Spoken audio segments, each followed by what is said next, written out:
This is Life, Liberty, Happiness with Brian Schley and Trent Warner. Streaming live each week on Media Squatch Plus and available on demand in the app or wherever you get your podcasts. Real talk, real freedom.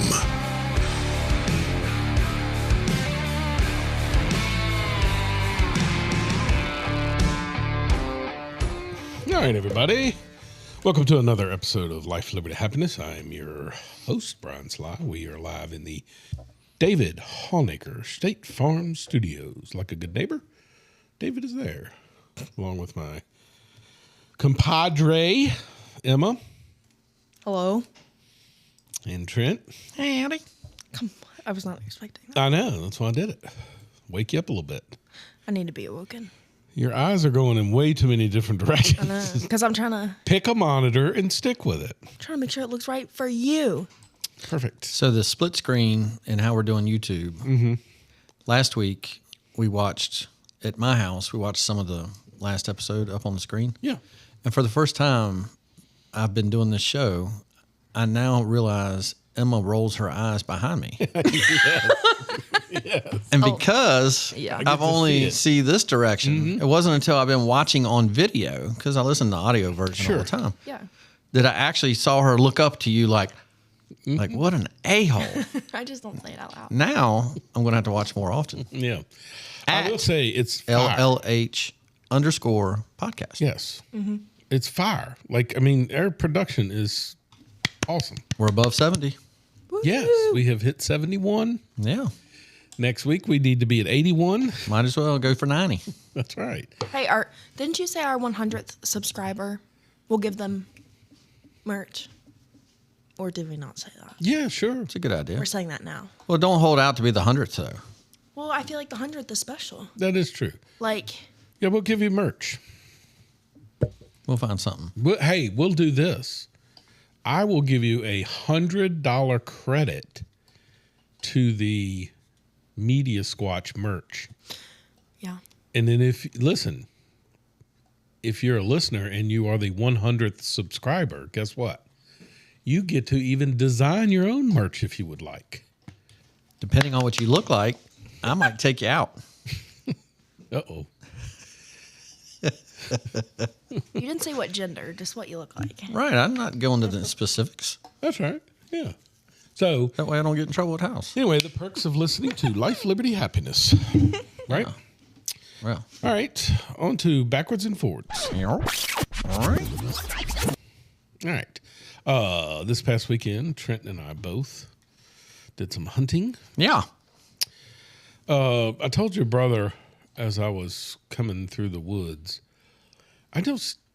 there was a time when we hunted that if you left the cabin and drove, whether it's behind the house or up to Schaefer or over to Irene's, you were going to see something, whether it's a doe, buck, or something. Dude, I swear, they're abandoned. They're gone. Huh. But they're on the cameras. Yeah. Speaking of which, I haven't checked today. I mean, did you see anything the whole time you sat? Negative. And yet they were on your cameras when you left. Correct. It's uncanny how slick they are. Uncanny. Were you deer hunting? Yes. So There's a buck right there. Trent left early Sunday. Were there all weekend? Not early, but early. So Brad and I typically don't hunt on Sunday, but he said, if you want to ride around, we'll ride around and see if we see anything. Let me just tell you, Trent, Coyote. my heart sank on the way up to the salt box. I was looking up the side of the ridge, and I got too far right. Oh, my God. Let me just tell you, I caught it just in the nick of time and pulled off. When I came back down and I saw my tire prints, 3 inches is giving it a lot compared to what it really was. How it didn't just slide. Off the edge of the road? Oh, I have no idea. That'd have been a 20-foot drop. Easily. Was Brad in the passenger side? Yeah, and I think he was like, ooh. I almost did that once, too. Man. Yep. But would not have been good with 30-day tags on the truck. No. In fact, I didn't tell you this, mainly because I kind of just forgot about it until you just brought that up. But on the way down, I'm looking at a deer butt right now. On the way down, right there remember where the cows were loose, those little calves? Yeah. Right at that area. In fact, I didn't even know that rock was there. I hit it with both tires, front and back, before I even knew I hit it with the front. And it made me hop out of my seat. I hit it so hard. I hate that rock. I said I'm going to dig it up. I didn't even know it was there. Oh, yeah. Usually I'm looking at the road, I guess, enough to not do that. I don't know what I did. I don't know. It's just Right there where you had your snare across the road. I know that rock. Yeah. I've hit it a time or two. Yeah, I hit it with both tires. But Got airborne. fun weekend. All was good. Had a great time. I love going there. It's one of my favorite things to do. However, I will say this, and I don't know the reason why. I have a very comfortable bed, but I do not sleep well there. And I cannot figure out why. I'm up at 4 a.m. just staring at the ceiling. And what's funny, Emma, is we pass each other on the way to the bathroom in the mornings. Because we're in our 50s. And it's funny how the bodies are like, yep. I mean, it's not an hour difference. It's minutes. Yeah. They're silly. And then my uncle feeds us breakfast, and he gets up at 5 a.m. to cook it at a minimum. Yes. It's already made by 5:30. Yep. And we're usually just sitting down there drinking coffee. And I never get up at 5:30 at my house. Correct. What time do you wake up on the weekends? At my house, at the latest 8. I wished I could get extra sleep. It just doesn't come for me. I'm going to get up at 5, 6 o'clock. I feel like that's what happens when you get older. It is. I think so. Which is nice. It's very peaceful in the mornings. Yeah. I like mean, it. you know, there are many places that you can sit on a front porch and enjoy a place, and that's one. Oh, You just watch Definitely. the river go by, yeah. just sit there. Even if it's cold, you can sit out Absolutely. there and just It's one of my favorite bruises. things. Yeah. That, and there's usually going to be a great football game on or basketball game on, or it's just fun. Like there's nothing about it that's boring. It's just fun. Yep.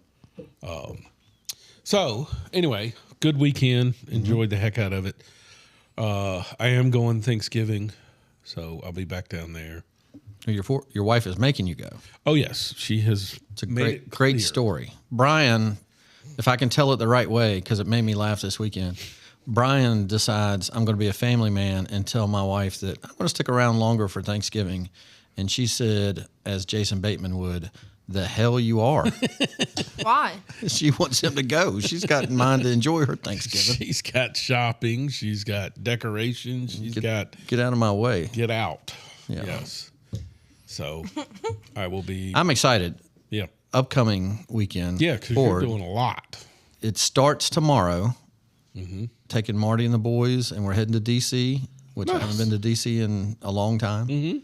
And I don't know what we're doing, but I have decided to just say okay. Perfect. There's a lot of good restaurants up there. Yeah. Well, apparently, if you don't know that you have to make a reservation at any of them, you can't get into any of them, I've been told. Okay, go outside just the hard to city. believe. Go outside the city. Because, like, my sister lives in the Herndon area, and Okay. none of those require. That's not happening. Well, I'm just saying. I'm just going to be in D.C. I know, but it's not that far. So we're going to do that. I still don't know what we're doing. He reminded me of a story. My wife and I, man, we were on this strict diet, and we were doing so well, Trent. And beside, like down from the White House, there was a place that used to be the post office. And then it was renovated to be these little shops, right? And we were there, and it's just probably 15 restaurants.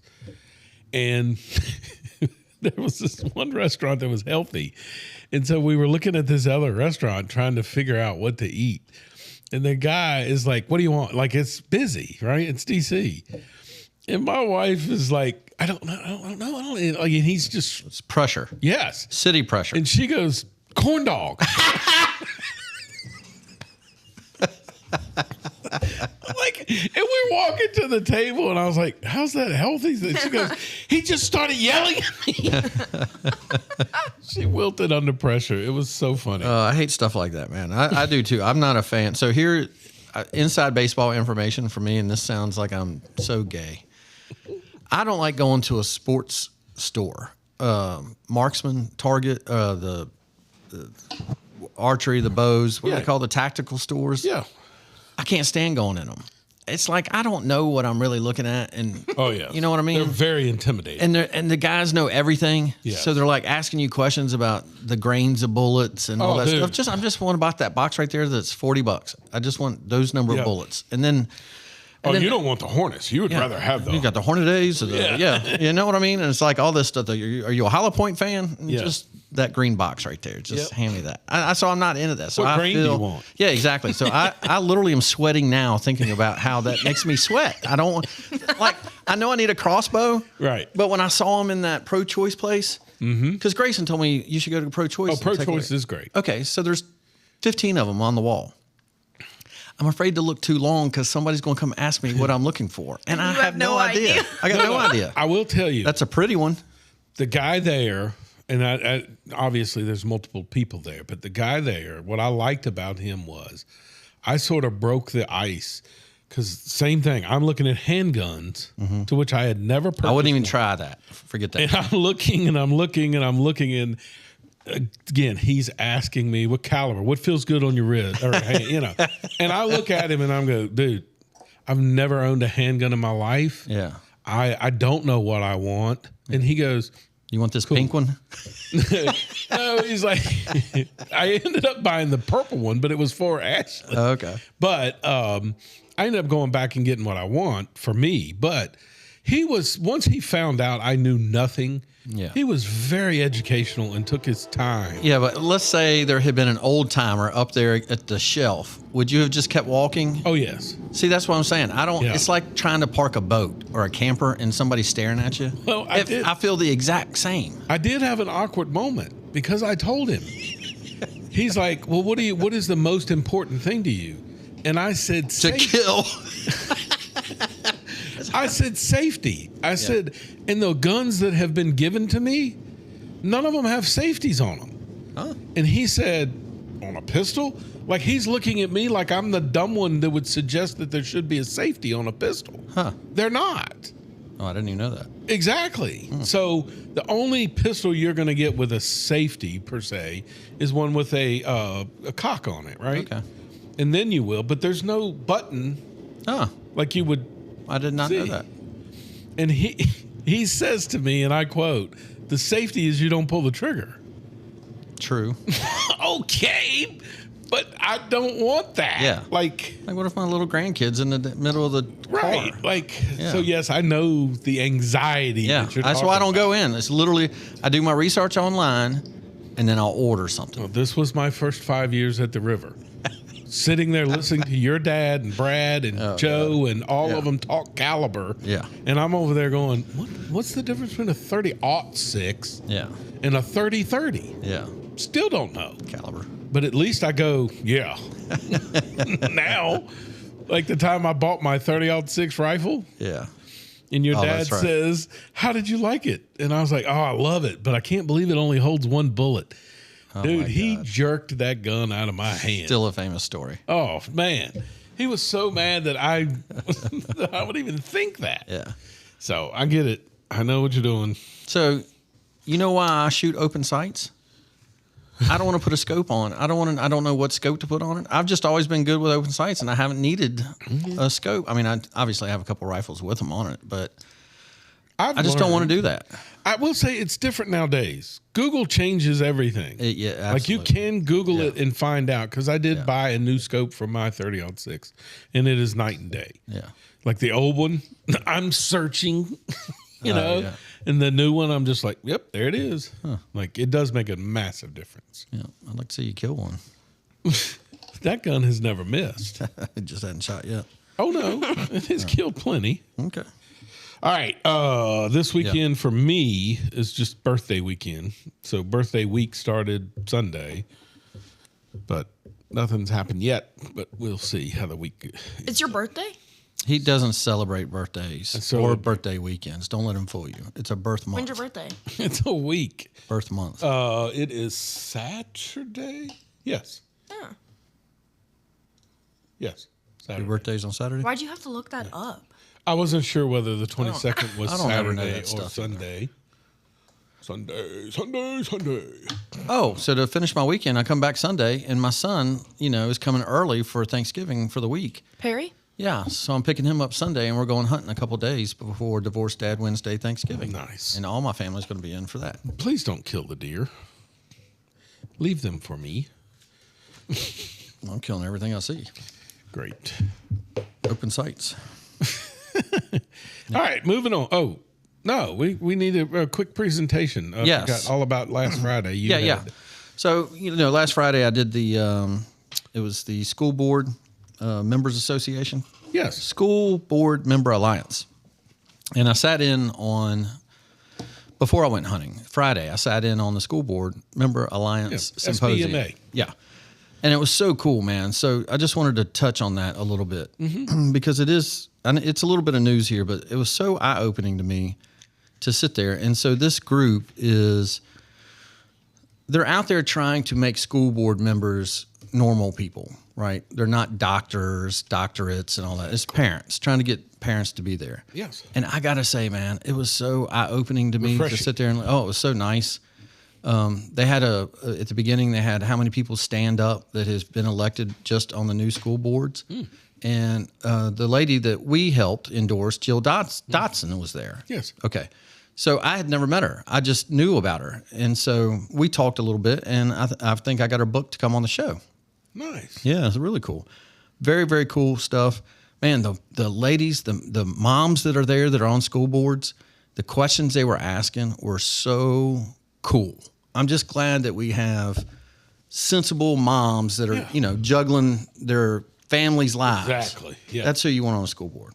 But here's some things. I am so disappointed.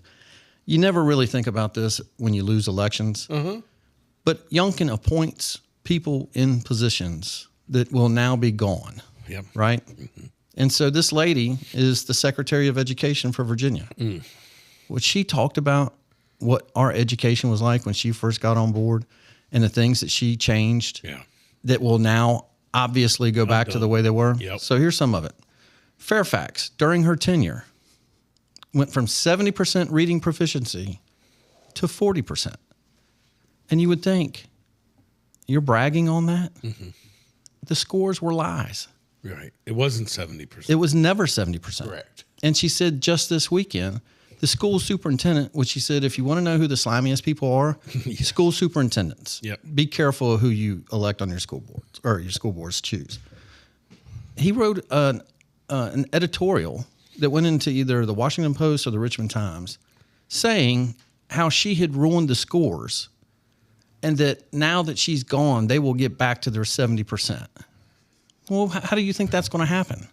Well, of course it'll happen, but how does that help the student that can't read? Exactly, and that's what was happening. They had literally people that were graduating not being able to read. That's awful. So during her tenure, Youngkin made Virginia a requirement to have a level of reading proficiency. Okay. Isn't that hard to believe that we weren't like that before? Yeah. There's only 6 states that require that. Oh, my gosh. Virginia is one of them. Reading. We're not talking about algebra. And do you know who the culprit is in all these things? The teachers' unions. Oh, of course. Yes. So here's some things that they've started. Requiring critical thinking. That is so important, man. Yeah, sure. Critical thinking is something that we used to take that had not been. No Chromebooks in elementary schools. Amen. No cell phones in any school. Remember how big that was? Yep. And by the way, the no Chromebooks in elementary school, she asked us as parents and to spread the word is to read a book, not to your kid. Read a book so your kid sees you reading a book. Okay.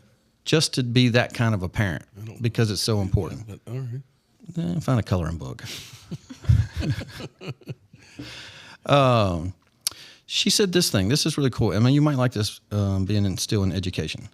They did a study where they did those little things to a kid's brain and like neurons measuring the activity of your brain.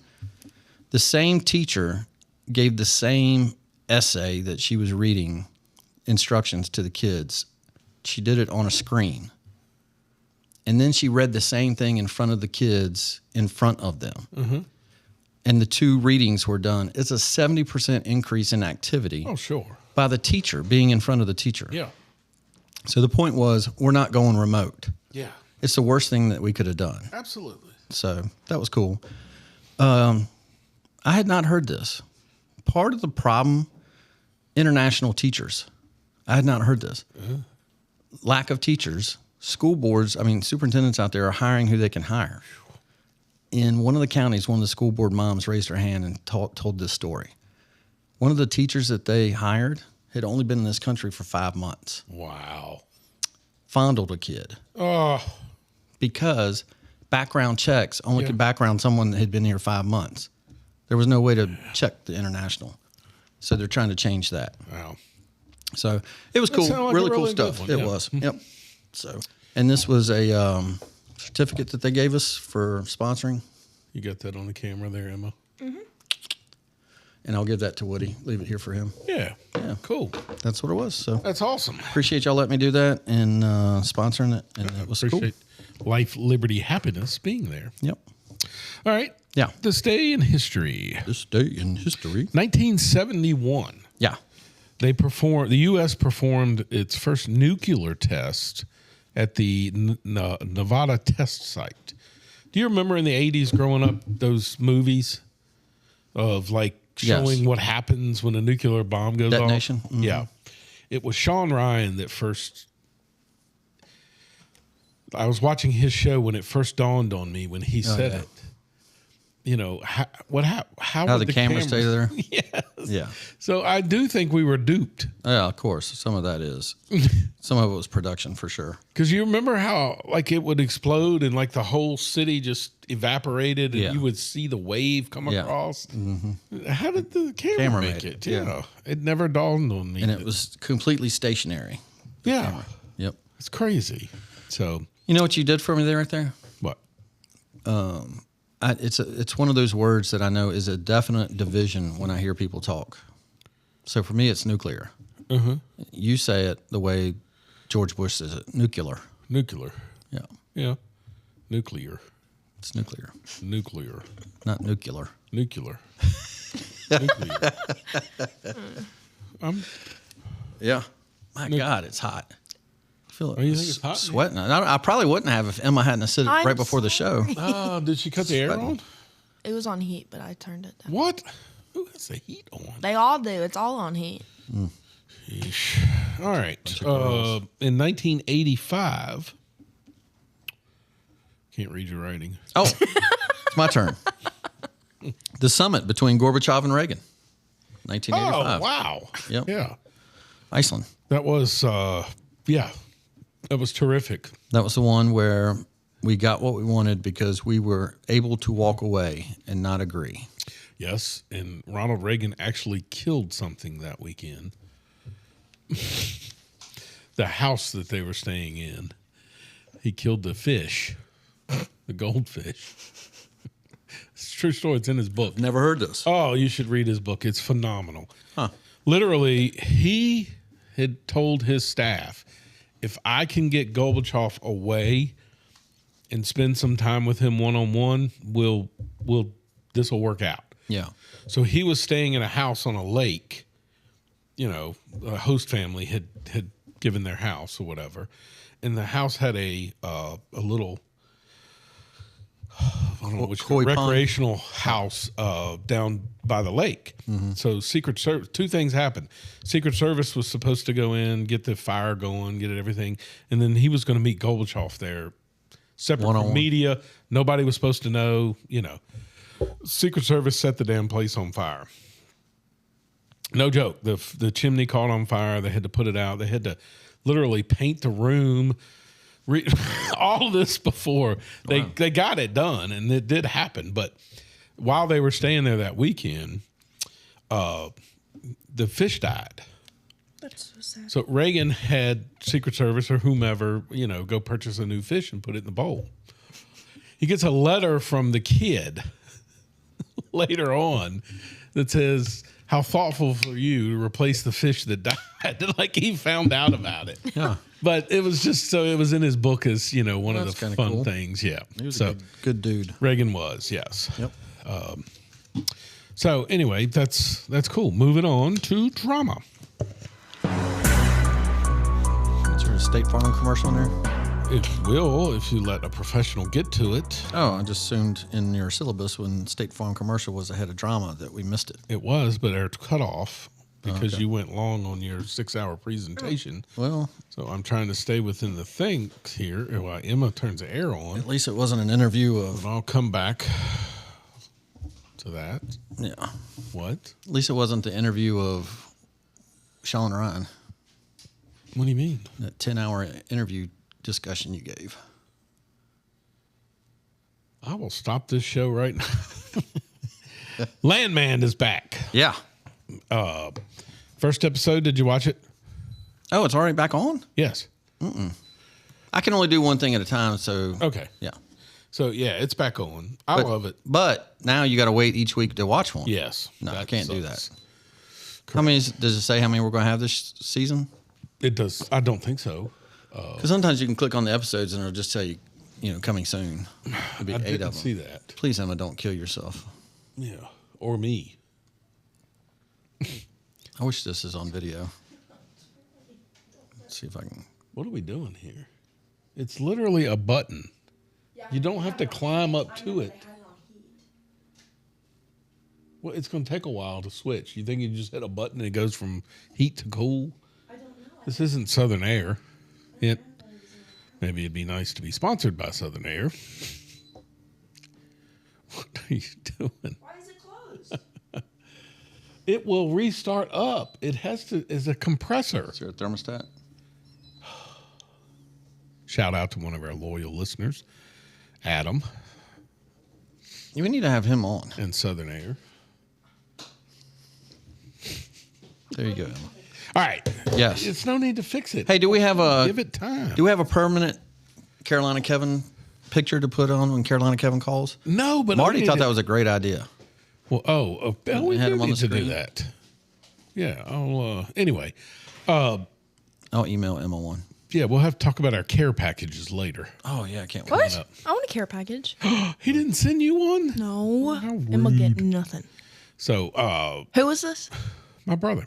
No one. Oh, he requested to follow me. Oh, just- you said no. Well, I forgot. Tucker had the Crooks 30-minute documentary, right? Yeah, Was that good?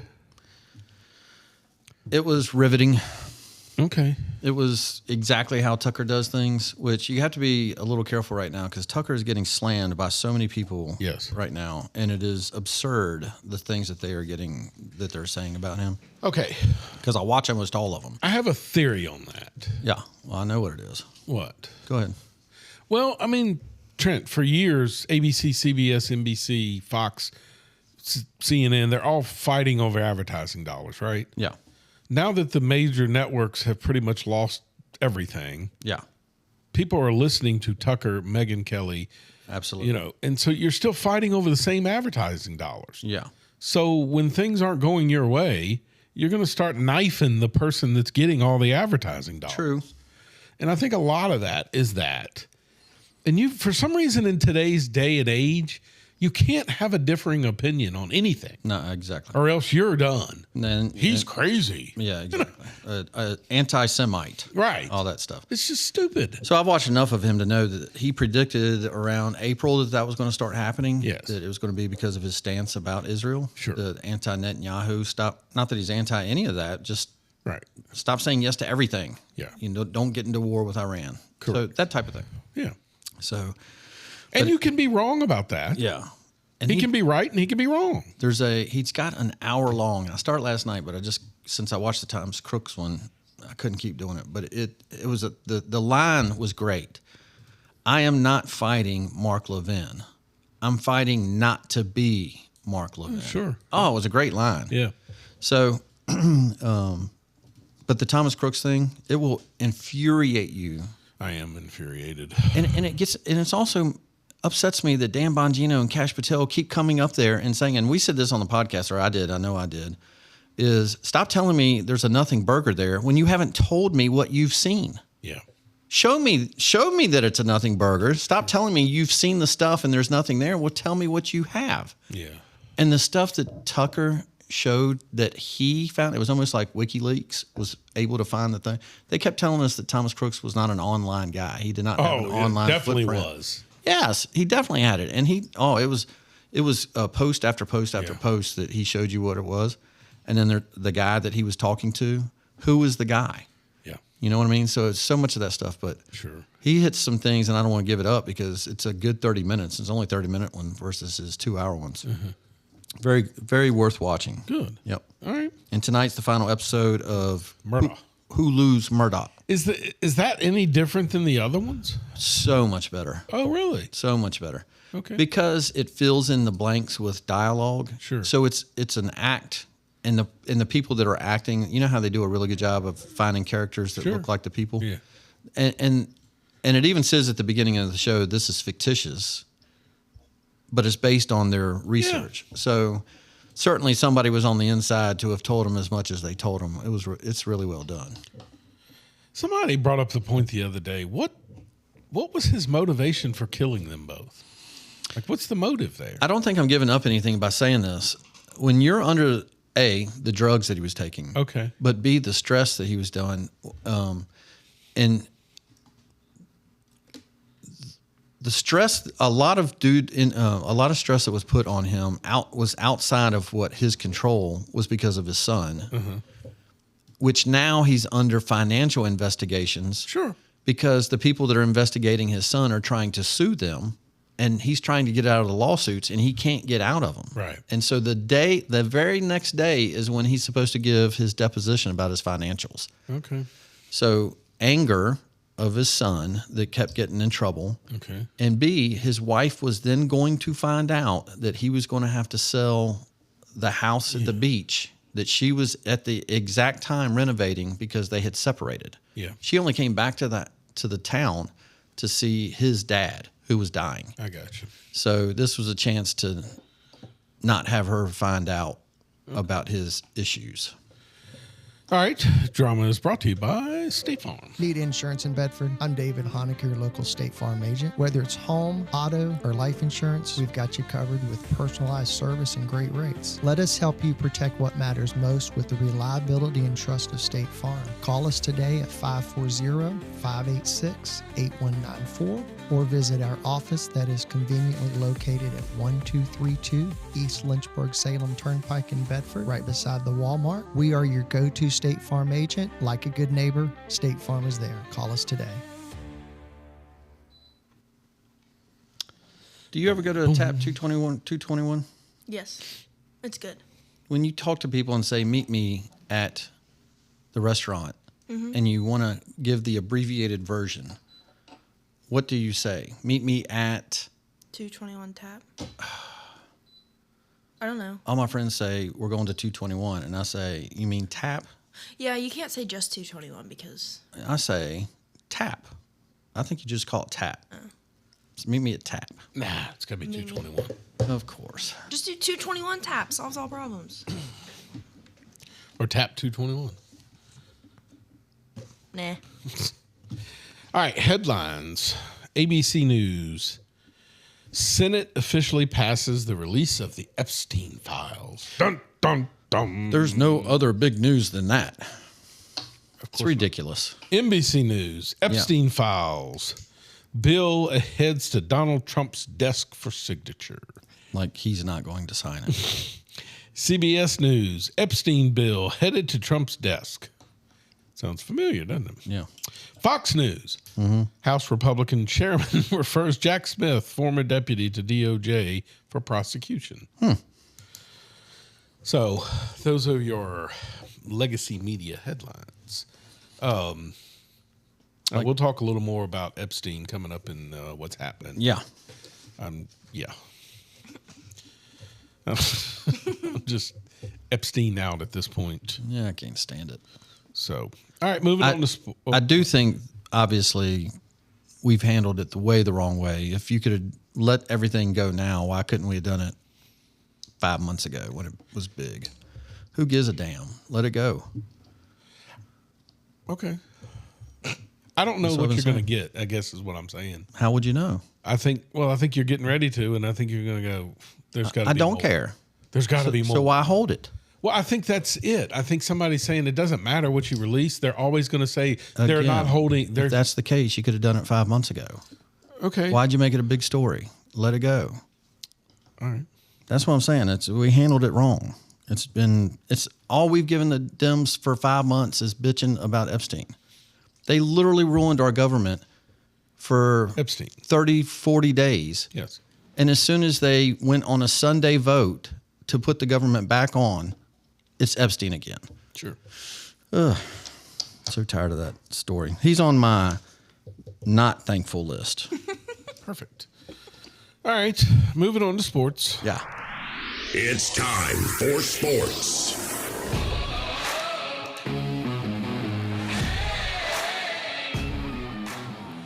All right.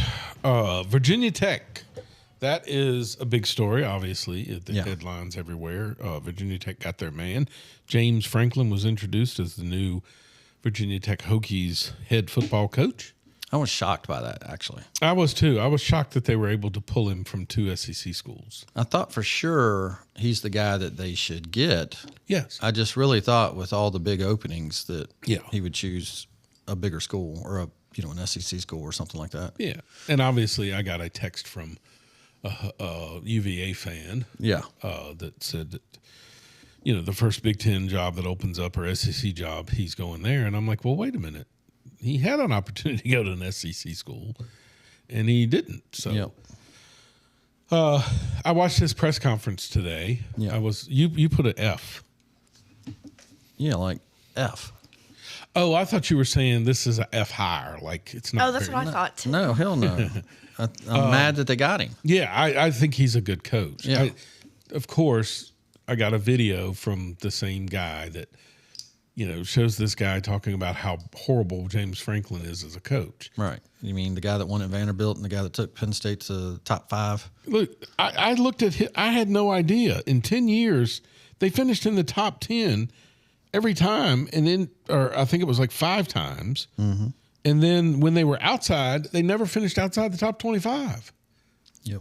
I'm pretty sure if you do that at Tech, we'll have a lot of happy people. Yeah, I would think so. So I will say this, though, unless it's got to be NIL money, and maybe that's what they've promised him in order for him to show up, is to be able to spend more on players. That's what Virginia's secret was this year. So I'm sure that's the case. But I remember thinking, who was the last guy? Brent Pry. I thought he was the perfect guy. Yeah, he talked a lot Virginia about Tech Brent then, Pry, too. which I loved. I forgot that they had such a long relationship. Pry started with him when Franklin first started. Okay. Brent Pry's dad was James Franklin's offensive coordinator when he was in college. Oh, okay. So there's a long relationship between them two. Huh. So I think Brent had a lot. You would think the guy that just got fired wouldn't be suggesting, but I think he was the guy pushing James to go there too. Which is great for Virginia Tech if you've got a coach you fired saying, hey, it's a great place. With that being said, he said something in the press conference, Trent, that may kind of contradict what you're saying about NIL. He did mention NIL, but what he said was you've got to be careful. You're either going to be a transfer school that has to rebuild every year with transfers, or you're going to build a team off of high school and you're going to plug in transfers to be able to get your young people to the next level. Right. And he said, I'm going to be the guy that recruits high school. Mm-hmm. So, we'll see how it works. But I mean, they had already announced that they were using more of their. Yes. Yeah. He did say we'll have to go out and get pieces. Right. But we're not, he stuff I never thought about. He said, if you're going to live by the transfer portal, you're basically going to die by it too, because you have these kids aren't transferring in for 3 years. Right. They're transferring in for 1 year and they're gone. Mm-hmm. So I saw a really good piece it was on a reel. It was the Georgia coach Kirby. Did you see that where they asked him about kids who didn't like his tough practices? right. that they leave. Yeah. And then he said, what does he think about losing those kids to those schools? He said, well, that's who we schedule. Yeah. If that's the school that you're going to, Yeah. that's who we want to go play. That's exactly right. I thought that was a heck of a line. And it's true. Yeah. That's the thing. And so I'm interested to see how he does there. He reminded us that he's had a few good players at Penn State that weren't transfers. Saquon Barkley and Parsons, Michael Parsons. I mean, these are NFL Hall of Famers probably heading in that direction. So anyway, How it goes. this weekend. I just hope Virginia can get one in before they get another 12-game losing streak to them. Tony Elliott might be the guy. The thing of it is can you keep Tony? Yeah. Is he going to end up leaving, He says it's the school he's retiring. No, Nice. It could be this year. It would have been this year if he hadn't had the season that he did. Schedule. Yeah. All right. Upset losses this weekend in college football. Alabama and Texas, both of them kind of, wouldn't you say they were upsets? Didn't they lose to Georgia, Texas? Yeah. Alabama lost, but Texas lost as well. Yeah. Upset losses. I know. I'm saying Texas lost to Georgia, right? Yeah, you wouldn't say that's an upset? No. Oh, you wouldn't? Not really. Wow. Alabama and Oklahoma, I thought about that one too. I don't know. Everybody's going to lose. I mean, nobody's so good So except for Ohio State. you don't think they'll lose? Ohio State? Yeah. I mean, I guess I don't know enough about it, but it seems like they're murdering people. Well, there's only 2 more games left in the season. So Yeah. And then they'll lose to Michigan. that's the thing. That's the one I was going to say. Yeah. Really, the only tough. And then you've got Indiana in the championship game. Yeah. So we at least get to see that matchup, right? Yeah, that's going to be nice. Yeah. First of all, I don't know if you saw the clip. Pat McAfee had it on. What an idiot. God, he was so good at the start at Pitt. All right. Well, so he was, his show, they played the clip of the spokesman for the bowl championship playoff picture or whatever it's called. An idiot. Justifying Notre Dame being ahead of Texas and Miami. Like that was the question that Reese Davis had asked him, right? Mm-hmm. And he said, well, we look at head-to-head, we look at losses, and since they hadn't played anybody in common, we just looked at Notre Dame's schedule and it was tougher. That was his answer. Well, there's one major problem. They lost. They played each other. Yeah. Yeah, that's ridiculous. And Pat's like, what are we doing? Like, at some point in time, just say what it really is. Yeah. Like, just be honest. Hey, more money. There's people in this committee that kind of favor Notre Dame more so than this. And we, there's 12 people, so we argued and we came up with that. Why not just be honest? Why lie and say we couldn't find a matchup in common when they freaking played each other? Ridiculous. This weekend, Oklahoma, Missouri. That could be a trip up for Oklahoma. Yeah. And USC at Oregon. That's where College Game Day is going to be. I would have rather had Tennessee and Florida College Game Day at Florida. Yeah. I guess Florida's just so down. Well, they've already been to Oregon this year. Huh. Oh, yeah, that was a great College Game Day. Yep. Pat said, I kind of like that one because it's dark. Yeah. And then it lightens up. So he said it's like going into a bar at night and coming out. Well, he's probably just left the bar. So, anyway, college football should be fun. I got Tennessee at Florida. It's been 22 years since Tennessee has beaten Florida at Florida. Shut up. Yeah. Was that T. Martin? That's what I was going to ask you. What quarterback was it? T. Martin. No, it was Case Keenum. Casey. Shoot, now I forgot. I looked it up. I was like, oh, I forgot about that guy. God, I don't know who you're talking about. TQB Casey. It's Casey something. Casey. Yeah, I had it memorized. It ain't Case Keenum. No. Well, Casey Clausen. Clausen, yeah. Remember that guy? Yeah. He's kind of a backup service guy. He's a coach somewhere now. Huh.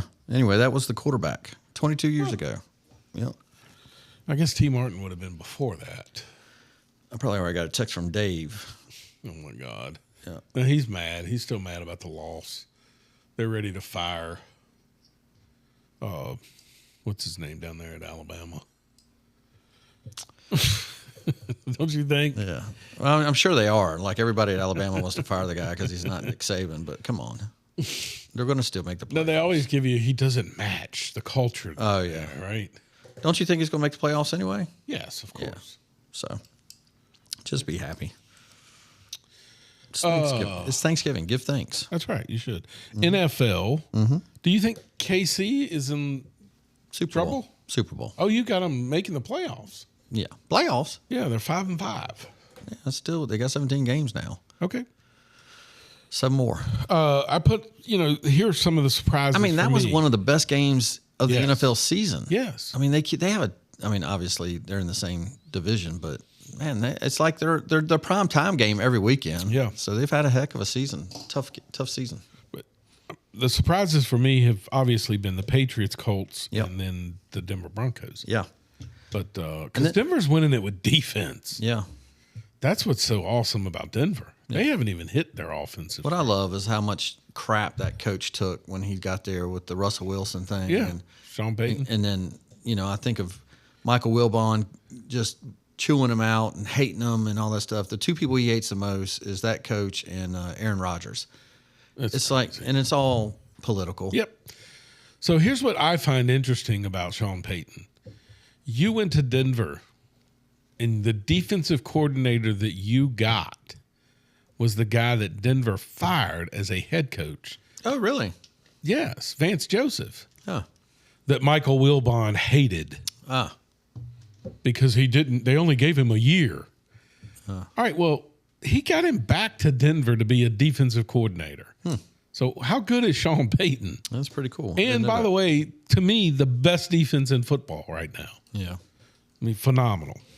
Yeah, when you said about who's surprises, I'll tell you this one that when I looked at standings that kind of snuck up on me. The Bears are like the third best team in the NFC. It's crazy. And the Panthers, they're like 6-5. Really? Yeah. That's crazy. Why'd you give them a look? I didn't see her justifying that. I wouldn't have known. Huh. But it shocked me. I thought they were going to be down there with the Redskins, down there at the bottom. I didn't see that from the Redskins this year, to be honest. Well, the way I looked at it is maybe last year was the anomaly, and they just still suck. That's the road you're going on. Yeah, and it ruined my fantasy league because I was so hoping that they were the next Chiefs. They look like they could be last year. I know, Emma, and I fantasy league drafted all of them on my team. Yeah, but you For forgot this year? about how great of an offseason I'm they 0-10. I know. They brought in Debo Samuel. I Like know. this was Who going has to been be good. the year. Yeah. And Isn't half their team out though with injuries? Yes, that's what hurt. of course. Yep. Listen, I mean, if Mahomes wasn't on Kansas City, they would suck too. So you can't lose a Mahomes. Not that Jaden Daniels is that caliber, but still, Michael Parsons. if he can't have the season that he had last year, then you can't be that good.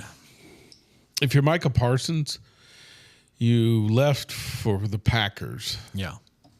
What's their record? The Packers and the Cowboys. Cowboys Are they is the same? 4-5-1. And the Packers are That I don't know. I told you 5-5. when you were all upset about the trade is not to be upset about it.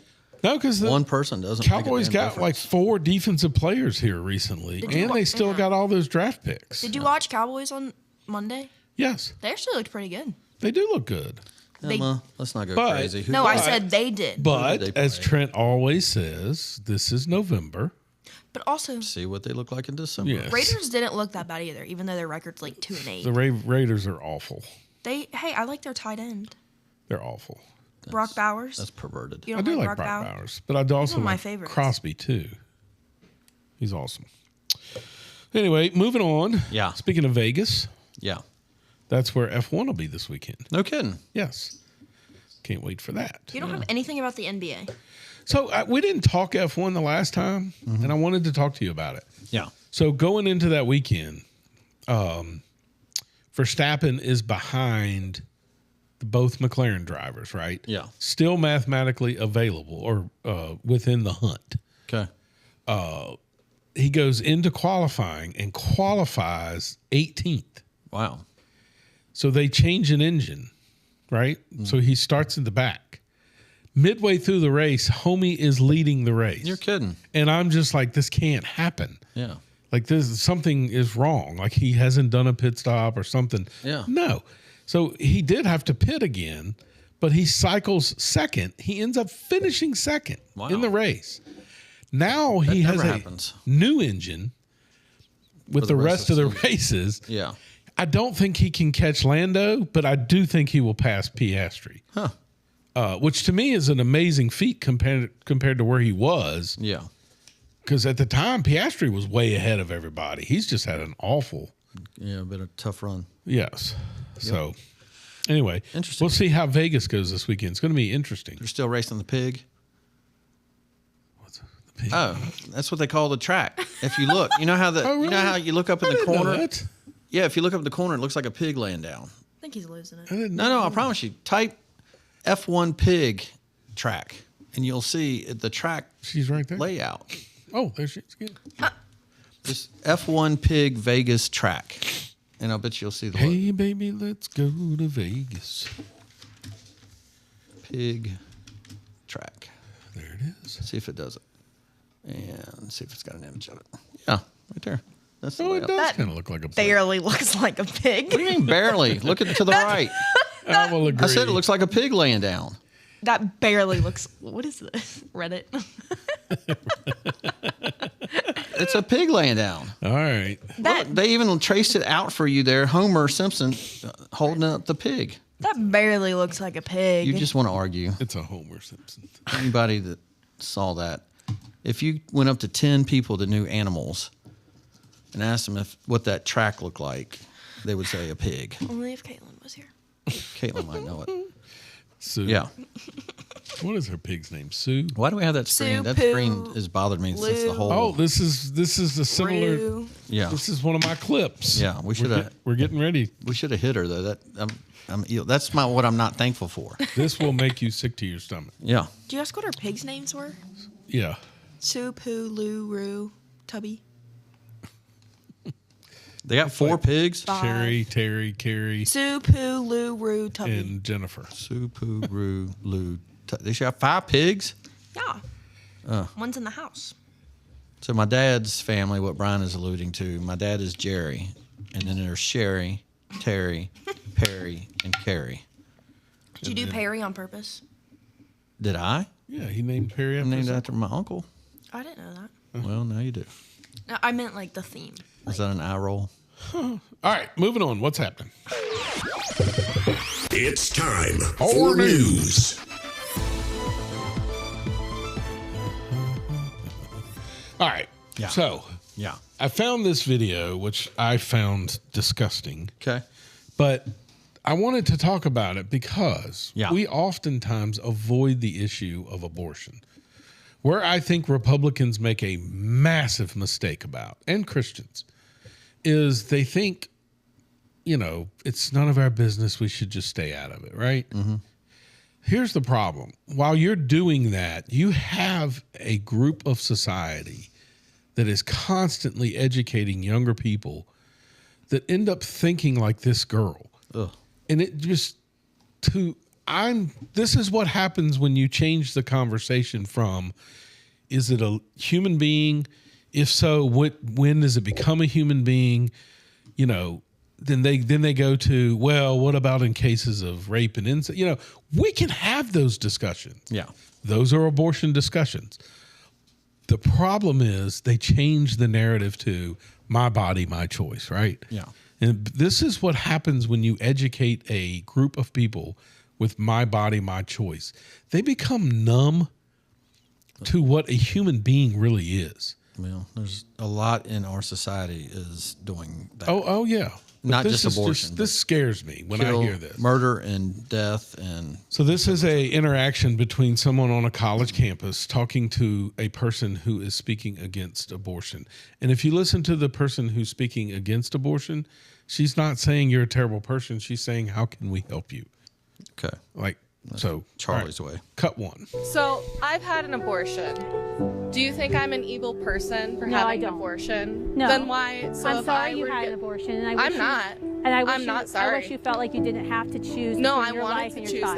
that. You wanted to choose to have an abortion, ma'am? Yes. Were you excited to have your abortion? No, it was the most painful process I've ever been through, and I will do it again 1,000%. What made you feel like you had to choose abortion? I chose it because it was my choice to make, and because I didn't want to bring a child into a world that's dying.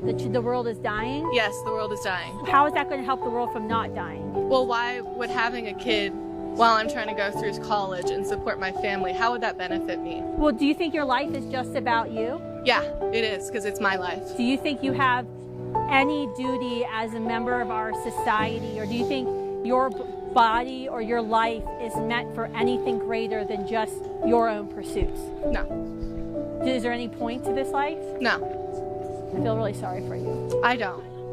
But I feel really bad that you had an abortion. I hope you That's go great to for you. standingwithyou.org, you get resources, and if you ever find yourself pregnant again, I would abort it immediately again. I hope there wouldn't there. Do you think Actually- there's something less extreme that we Yeah, could I'm going to do? get sterilized next year, actually. That's really sad. That's really sad. It's not sad. I'm sorry you feel that you have to do that. I'm to your ending my bloodline, and I'm proud of that. body. I feel real. I have nothing but sympathy for you because I feel truly sorry for you. That's so sad. Like, no, I mean, they gave each other high five. Yeah. But you and I both know, Trent, that's indoctrination right there. Oh, yeah. I mean, she left there. Sad. She left there. If she'd seen that film with her friends, they would be celebrating and calling the lady that was sympathetic a kook. Yep. So sad Yep. that we've gotten to that point. Yep. I mean, there's a lot of, there's a lot of people that have had to make a rough choice in that decision, and it haunts them the rest of their life. But for that, that's disgusting. Yeah. I mean, that's disgusting. But And I'll you tell hope- you where they hear it from. I don't know if you saw the interview with Stevie Nicks. She basically said, I had to make a choice when Fleetwood Mac, and I chose to have an abortion because the world wouldn't have gotten to see Fleetwood Mac. Mm-hmm. That was her. I mean, and she's celebrating it. Mm-hmm. It would have ruined my career. Yeah. Well, you would hope that when someone turns an older age, can understand where she was wrong on that. You hope she finds God, Right. and maybe Stevie Nicks still can. Yeah, that's right. Yep. That's sad. It is sad. Yep. All right. So moving on from that depressing. Yeah. Maybe I'm thankful my mom didn't have that Correct. same idea. Yes. The Unaffordable Care Act. Oh, you didn't do Epstein Files. Did I skip that? That was your I top did. one. All right. I'll go back to that. Yeah. 'Cause Right now, I think we need to talk about it. Okay.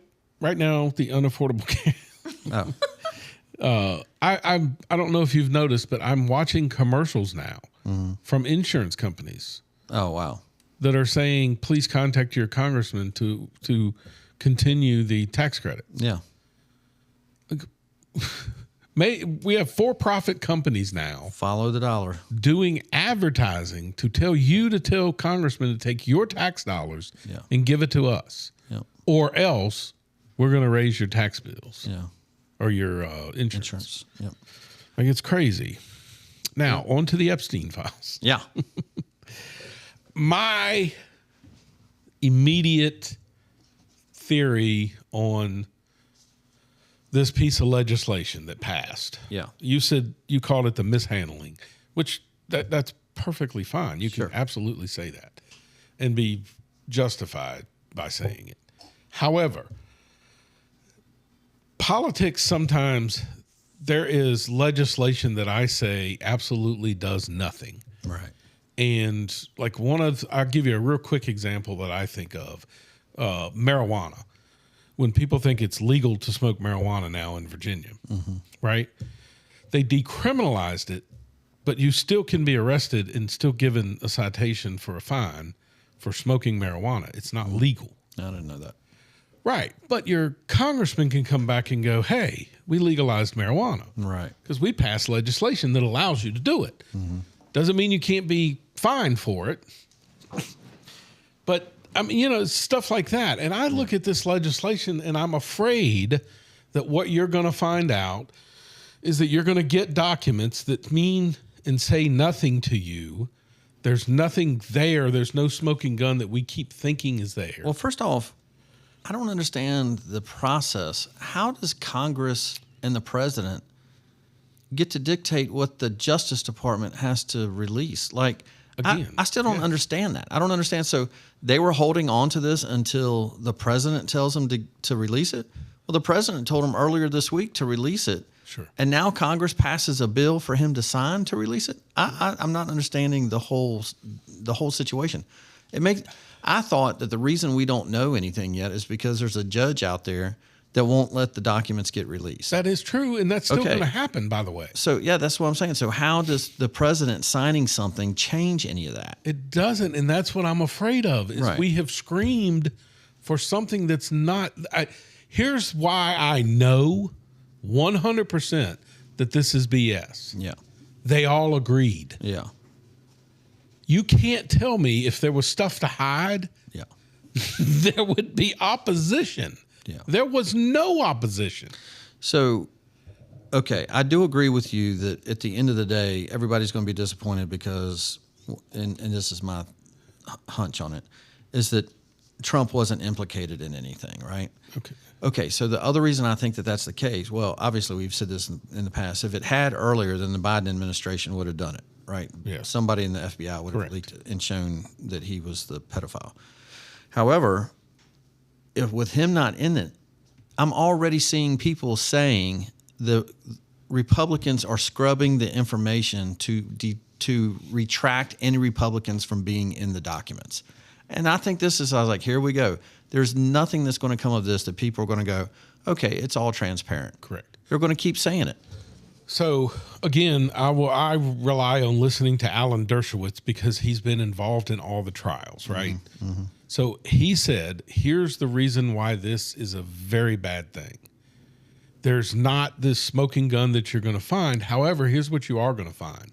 You're going to find a witness that now has documents that are going to be released that say, I have video of Donald Trump. I have video of Bill Clinton, all with underage girls. Those videotapes were given to Russia to hold on to for my safety. That's been testified under oath. Mm-hmm. You're going to get that document. And what's going to happen with CBS News? They'll say that Russia is holding back the information. And they're going to run with that, and that's going to be the next scandal. Yeah. Here's the problem with that. That same person also was charged because they lied under oath and retracted every bit of that, saying all that was made up, there's no such thing. Right. That's not going to be released. Yeah. Because the news media is not going to, why would you run that? Yeah. So he said that's the problem. What has been kept back are those unverifiable stories. And now those unverifiable stories are going to be out. Yeah. So we've just opened up Pandora's box. Well, I'm just hoping that this thing goes away because there's nothing there and people need to move on. Right. But here's not a good doing example. Not doing it has made it horrible. Did you get all the Martin Luther King files released? Apparently, I thought we had. Right. And did anything come of that? Right. Exactly. You know, Right. If the government was holding stuff back, they're not going to release it, even if they're told to release it. Yeah. I mean, I know. So that's why I quit asking. Like, who cares at this point? Yeah. It's political. I guess you saw the news where the black lady congresswoman was interviewing somebody on a House committee, and Epstein is texting her. Cannot believe that. Okay. So blew my mind. So she's up there and she's getting text messages. Mm-hmm. She's literally saying the things that he tells her to say. It's corroborated. Yes. It's on a few news stations about it. Yeah. So last night they go to censor her. Yes. Right? Stupid. It's the whole thing. We're going to censor you. That's our penalty. And it doesn't pass. Correct. 3 Republicans. Okay. Stopped it. Do you know why the 3 Republicans stopped it? No. 3 voted against it. 3 voted in absentia, right? Like I'm not there. So it was enough that she's not going to. That dude, I love this guy from Tennessee. I talk about him all the time. The Tim Burchett guy. Okay. I follow him on TikTok, and he always tells you what's going on. And the reason that they voted not to censure her is because there was a Republican that had an ethics committee investigation going on. And guess what got dropped? Oh, of course. They dropped the ethics committee violation, so now enough Republicans didn't vote for the censure. It's crazy. I'm so tired of that stuff. Yep. It's politics. Yeah. And it's ridiculous. Yep. All right, moving on to a refreshing story that's not refreshing. Yeah. I got a phone call from a person who lives in Raleigh. Okay. Okay. They said this week on the way to work, they got a radio message that there were winter weather advisory in Raleigh, and that this was also being reported on some TV stations. When you go to the weather, there's no winter weather advisory. Winter weather. Right? Yeah. She's like, wait a minute. There's nothing on my app that says it's supposed to snow or anything. Why is there being an advisory? Trenton, you're going to think I'm lying. Okay. Local news media. What's going on in Raleigh and Charlotte right now? The ICE Yes. raids? This is them alerting neighborhoods that ICE is coming to your neighborhood. You're kidding. I'm not joking. So when the weather says it's a snow, it means ice is coming? This is what was going on this week in Raleigh. Wow. She said, I know this because the story that came on after that was that localities are blowing whistles now in the neighborhoods where the ice raids are coming to warn people like Paul Revere. What advantage do you have of that? I don't understand it either. Oh, man. But we have local news media being a part of this. My daughter, who lives in Charlotte, texted our group today. Ice raid. She lives in Charlotte. She says, and she's an engineer. She does what I do. She's 26. She said, ice raids are halting industry in Charlotte this week. Was on a construction call for one of my projects. That site typically has 1,100 employees on the site every day. Today, there's 500. Okay. And I replied back, hire Americans. That's exactly what I told my sister. Yeah. Because what you got, my sister got a text message alert or something at work. There will be ICE agents, you may see them in the hospital, right? Yeah. If they've been pre-approved with some type of warrant, blah, blah, blah, this, that, and the other. It just was a protocol to go by, right? Mm-hmm. What are we doing? And she said the same thing. People were saying, well, productivity might be down. No, productivity's fine. Yeah. We should be hiring Americans. Yeah, exactly. Increase wages. So she did say one of her friends is an immigrant that is here legally and is infuriated of those who are here illegally. Exactly. Because she worked. She did all the hard work to get here. Yes, to do it right. Exactly. It's almost like working and paying taxes, and other people who don't work get your tax money. Yeah. That's the same. I thought you would be interested in the weather alert in North Carolina right now. That is unbelievable. It goes along with the video I saw this week of ICE agents that were staking out a house, and a guy shows up in a backpack and starts taking pictures of their van. Within minutes, here shows the ABC News, CBS, and then here comes the protesters. Yeah. It was like clockwork. And he said, they follow us. That's what I say, man. Just keep doing the right thing. Keep throwing them out. Keep your blinders on and keep working. All right, moving on to Post of the Week by an Idiot. Mm-hmm. I actually saw this TikTok, and I thought I would insert this into the Post of the Week, only because I found it very entertaining. Yeah. And this describes New York, right? What's going on in New York with Mom Donnie. Mm-hmm. So this is cut 2. Zorn Mamdani's Mayor in New York. So everything's free now. Can I get the Mamdani special? 1 free hot dog? Mamdani? What's a Mamdani? Free hot dog special. Everything's free now. No.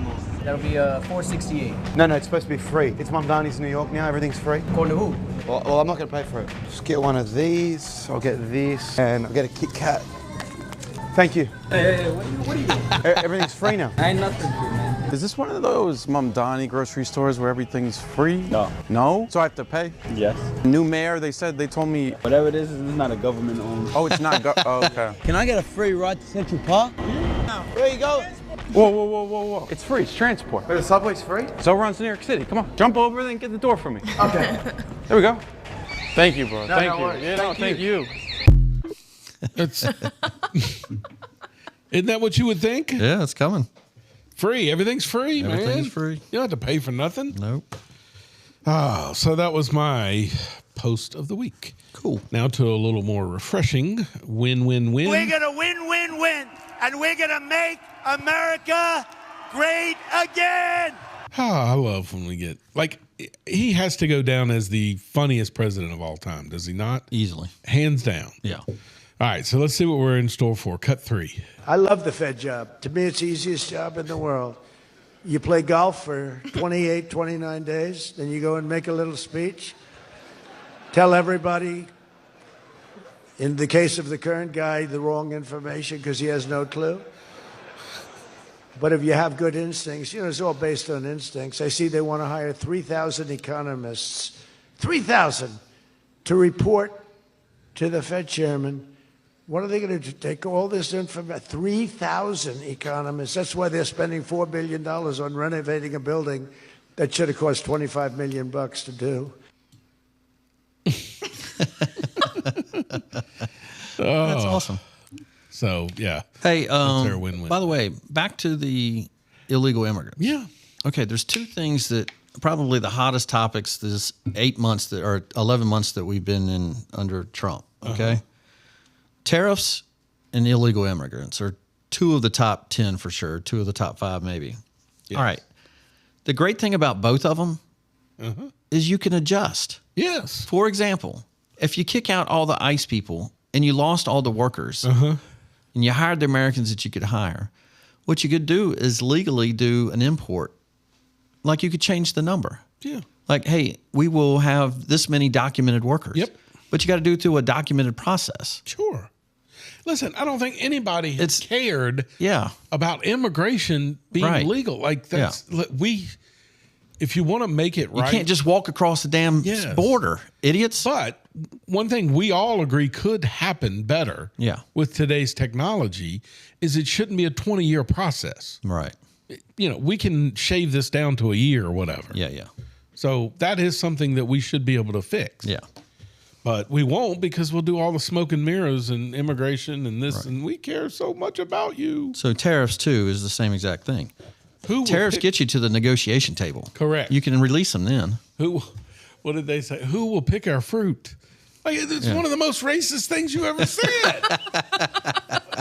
And yet we're the racist people. What is wrong with you? Bad. But that's what they say. Yeah. Who's going to pick our fruit? Yeah. Am I wrong? No. I think Nancy Pelosi said it. The View talks about it. It's just, come on. Who's going to pick our fruit? So messed up. Yeah. Who's going to lay our brick? Yep. All right. We're moving on to Mount Rushmore of thankful things in my life. Yeah. In honor of Thanksgiving Day next week, because we most likely will be off. Trent has divorced dad Wednesday. Yeah, that's part of my whirlwind. I never got to finish that. So Perry and I go hunt 2 days, and then we divorced dad Wednesday, Thanksgiving. Then we had to Thanksgiving down in Raleigh. Yeah, so today Come we're back gonna Sunday. Talk about what we're thankful for, although apparently he has not come up with a list. He's come up with what he isn't thankful for. No, I got that too. Oh, okay. You have both? Didn't I scan it and send it to you? He has to one up. Yeah. You can't just be thankful. You also got to be not thankful. Oh, wait. Now I need... No, Emma, don't be a follower. Yeah. Okay, get going. Come Did on. we do the idiot post of the week? Yeah. What was your idiot post? Emma. What? Is he being serious right now? What was it? Yeah, he is, because look at his face. So you weren't paying attention. No, he did. He said he liked that. He said that. Wait. I know, but now he's questioning. Talking about the weather thing? No. What was the post? Of I never got to New do mine. York. Yeah, because you didn't stop Talking about the him. clip? Yeah. Yes. Oh, okay. I thought it was a Mimi. I was waiting for a Mimi. Plus, I don't see cut 3 written anywhere. It's on my sheet. Thank you. You got a cut 3? Cut 2. And then it goes to cut 3. Yep. Where do you see cut 3? Just move on. Show me your sheet that shows cut 3. You're an idiot. She's got it too. I got it right here. You man, y'all are sabotaging my show. Gosh. So Whose show? to see the sabotage show. Yeah. Whose show? To see my show. Well, did you want to hear mine? Yes, Make sure you we go did. to youtube.com, search at LLH_podcast. So you can see there's a cut and 3 on my piece of paper. click on subscribe. Yeah. Make sure you do that. That way you can watch this idiot literally like, not pay attention at all. No, I was waiting for a post. Usually it's a literally, post of the like- week. I even explained. Yeah, he I said- didn't do a post of the week. I Because thought it I was saw right after this win, TikTok. win, win. He literally was asleep. I was not. I watched the whole damn thing. The best part is we get to go back and watch this to figure out what you were doing when I explained. Yeah, I what know. was I doing. watched it. I know you watched it, but you apparently Yeah. didn't hear what I said before. You should I heard see, all of it. You got to go back and see his face when he said, "Did you do a post of the week?" I You didn't have do to go it. back to that because he's like so dumbfounded. My sheet doesn't say cut to. Okay, you sabotaged me. Oh my gosh! What's your post of the week? Right. I'm no one's thankful that my brain. I just forward. asked, Post of the week is before win, win, win on my sheet. but we already did that. Correct. And then we're not in that order. Someone just No, we yes, did we did. post We of the literally week did it in first. that order. Oh. Then we did win. I think we need to pause the show, go back, and All right. Moving on. Mount Rushmore of thankful things in my life. Trump's sudden release of the Epstein files. What? I was reading my post of the week. yeah, you didn't let him. Oh my God! That's what this is all about. Yeah, I didn't get we're to do mine. cutting into have at it time. Yep. There goes 5 clips. Emma's just mad because I brought an 8-minute segment for the end of the show. We're never going to get to the end of the show. It was Rush Limbaugh's The Meaning of Thanksgiving. Is Go that ahead your- with your Okay. No, Damn I'm Mount waiting to Rushmore. hear your post. No. What is your Mimi of the week? Trump's sudden release of Epstein files reversal isn't bold leadership, it's panic, dressed up as strategy. He flipped only after losing control of the vote and then tried to game the process from both ends. Americans see it. The con is loud, sloppy, and not fooling anyone. They can't win. Well, let me ask you this. Do you think maybe the Republicans flipped once Trump flipped, or you think the Republicans flipped before Trump? No idea. But what I think is funny is what they're really mad at is he does this all the time. Right. This plays reminds me. chess. Do you remember the time? Yeah, he's playing 3-dimensional chess, like Kamala said. Do you remember the time where they said that he had said something that they were going to impeach him Right. because of a phone call? Yes. And do you remember what he did? He released the transcript. Same here. Yeah, that's what I'm doesn't saying. It's the care. same thing. Every time they think they have something, Right. he just says, "Okay, here it is." Nothing would be better as if there was a videotape of Bill Clinton and the Democrats released it. Like that would be great. Yeah. Of the cigar. I wonder if Trump will put that in the new ballroom. Oh my God. Yeah. All right. Bronze. What I am thankful for. Yeah. Number 1, Yeah. my parents raising me in a Christian home. It's very good. It is one of the most important things in my life. Okay. My family, Yep. obviously, I am thankful for them. I'm thankful that I get to work where I do. Like, there's a lot of people that don't get that choice, right? Right. They have to do it to make ends meet and hate their job, and I get to work at a place that I love working at. Yeah. I am thankful that I love sports. Yeah. Like, I mean, honestly, I could have, been a nerd or something that read books and... But then you would like Hey, that. I like both. Okay, what does that make me? That was a shot at Emma. Yes. And I why like are that. you on his side then? What? For what? Because your dumbfounded face, like it was like a sheet went over, and you were My like, dumb "Oh." Yeah, your dumb face. Did is not- what I heard. Okay, whatever.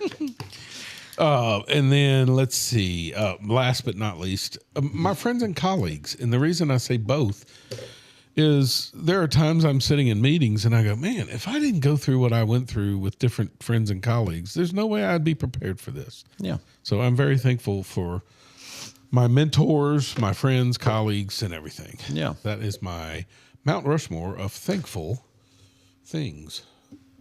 So, you want me to do Chris's? Sure. I was going to pull it up. The listener of the week? Isn't he? Of the year. Yeah, I was about to say. The listener of the every week. The listener of the week of the century. His number one is he's thankful for his grandparents' Christian values. I mean, would you just copy from his? I hadn't even read his. So. You're lying. I don't read his crap. Brian, I swear to God, I looked to see if maybe you sent this. Number two, his family.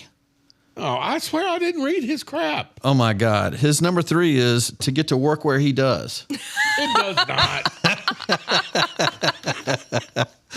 No, his number three is thankful for all the challenges that he's had that has shaped him who he is. Nice. Number four, he's thankful for his customers. And number five, awesome. He's thankful for Tony Bennett winning the national title for UVA basketball. That's a big thing. Yeah. Like it's the one thing that UVA has over Virginia Tech. Yeah. It's the national championship. The one thing? Well, first off, they have like 19 national championships. Okay, if you do this, They have like I 90 swear. million. Come on, man. Gymnastics, Rowing. tennis, rowing, Swimming. lacrosse, soccer. Swimming. Swimming. You have Baseball. one in baseball All and of- one in foot or one in Yeah, but basketball. all of their athletes go to the Olympics for swimming. Okay, let's stop. Thank you, Emma. She's moved to my side in just 3 minutes. I Well, will say- because it's valid. Okay, so moving on from Chris. Yeah. Trent, You want Emma go first? Ladies first. go ahead. Okay. We'll do family/boyfriend because since I'm not married. You didn't say, oh, I guess your wife counts as your family. Of course. Then my dog and cat. Oh. You didn't put Scoots on there. No. It's not thankful I'm for that thankful, little but- bitch. Or Scoot. Yeah, my dog and cat. I put coffee twice. You literally, if you're I literally put if coffee you're twice. at your family's Thanksgiving and you talk about the things you're thankful for, coffee is on your list? Yeah. Apparently. Would beer not be on your list? Alcohol? No, I'm not. I could live without it. Oh, well, I'm saying I could too, but I'm very thankful that I do have it. Okay. Sports and God. Nothing like caffeine as a. It took Who you that comes to far to get to Joe God. No, God's number one. But you come Joe Beans every morning. I don't have to. I'm not saying I have to either. I'm just saying I'm thankful that I have the option to. You know? Like Thanksgiving, we had corn and tobacco, and not this one, coffee. Gotta I have wake it. up, caffeine gets me through my day. What coffee do you drink? Just cold brew with a little bit of creamer, like black. Like, what do you do hot? Do you know all the No, I young don't know. kids? None of them drink hot coffee. They all It's do not the cold it's stuff. not strong enough for me. Emma, when you do Joe Beans, what do you notice if an old guy like us comes up to pull up? What are they likely to ask for versus a kid? Yeah, a black. Black coffee? There is one guy that gets like an iced mocha with cold foam in. Brian French. Yeah. That's his. He's the guy. He knows all that stuff. He's the guy that never orders. They just It's hand just not- you a piece of paper yeah. so nobody Yes. hears them. It's just not strong enough for me. That's why I drink. I don't drink lattes like milk. Give me some. What do the like young girls get? What's a typical order? Because my daughter Caramel ice latte. Exactly. Iced vanilla latte. That's disgusting. I don't understand that. Give me a black iced coffee with a little bit of creamer. That's what I like. The things I'm thankful for. Are you done? Yes, Commander. Look at him over there. I think you broke it. I did not. Well, probably. Number one, family. What mode is it on? Is it on the little frost, the drip? Oh, we'll wait for y'all to finish. No, go ahead. No. I'm trying to multitask here. Well, number one, family. Number two, friends. Very happy that I've had lifelong friends, even if the one across the table pisses me off sometimes with his bullshit. Oh no, there's a lot of that. Number 3, my health. That's actually good. I love that I have my health. And, I just lost my friend to leukemia. Great. And I just think about, man, how thankful I am that I don't have that yet. What did you have something on your foot or something? Me? Yeah. I had gout. No, I think you're talking about me and my. No, I was talking about him because he's talking about his health, but yeah, no, he's got like one less foot. My ticker's still good, and I can still get around. I'm got one less foot. Do what I want to do.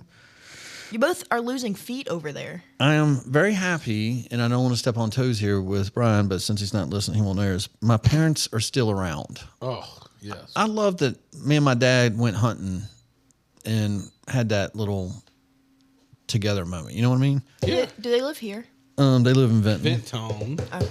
And so my mom, she's actually going to stay at my house and dog sit for us next week at Thanksgiving. Since Emma couldn't do it over Thanksgiving. I had to turn away like 5 people. Yeah. Everybody asked You just me. gave away your mom's location. And trying to get a little peace and quiet. Hey, but I'll take Ginger. Obviously, I'm thankful for God, and I know I didn't write that down. And you got mad at me for doing and then I got kids that will, can pray and are happy. One of them I wish was a little more diligent towards that, but I'm still praying for her too. Oh yeah. And then work, man. I love that I chose what I did for work, and I love the people I work with, even if it's high stress and very hard to get something done sometimes. Sure. I still love that we build things. Yep. And I'm very thankful for that. Cool. Things I'm not thankful for. Liberal white women. Dude, they're the... Like the one that you had up there? I thought you were just going to say white women. No, liberal white women. I love white women. Where are all the white women at? Where's all the conservative white women's? Epstein.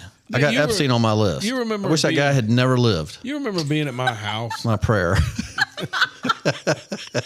You remember being at my house and there was a liberal there, and somehow we get to talk about liberal. It's like I'm going to remember. I don't know what the hell you're talking about. Yes, you will as this conversation goes on. But you made it sound like a red star was outside my house.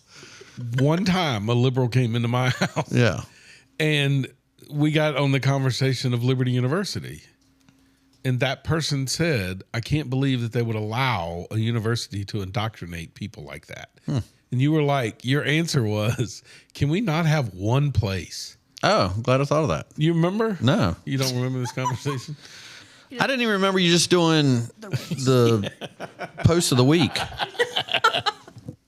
Yeah. Oh, don't you take your pills? Are you sure you have pills? Oh, that's right. I actually kicked up the milligrams. It's not working. I think it's doing the opposit effect.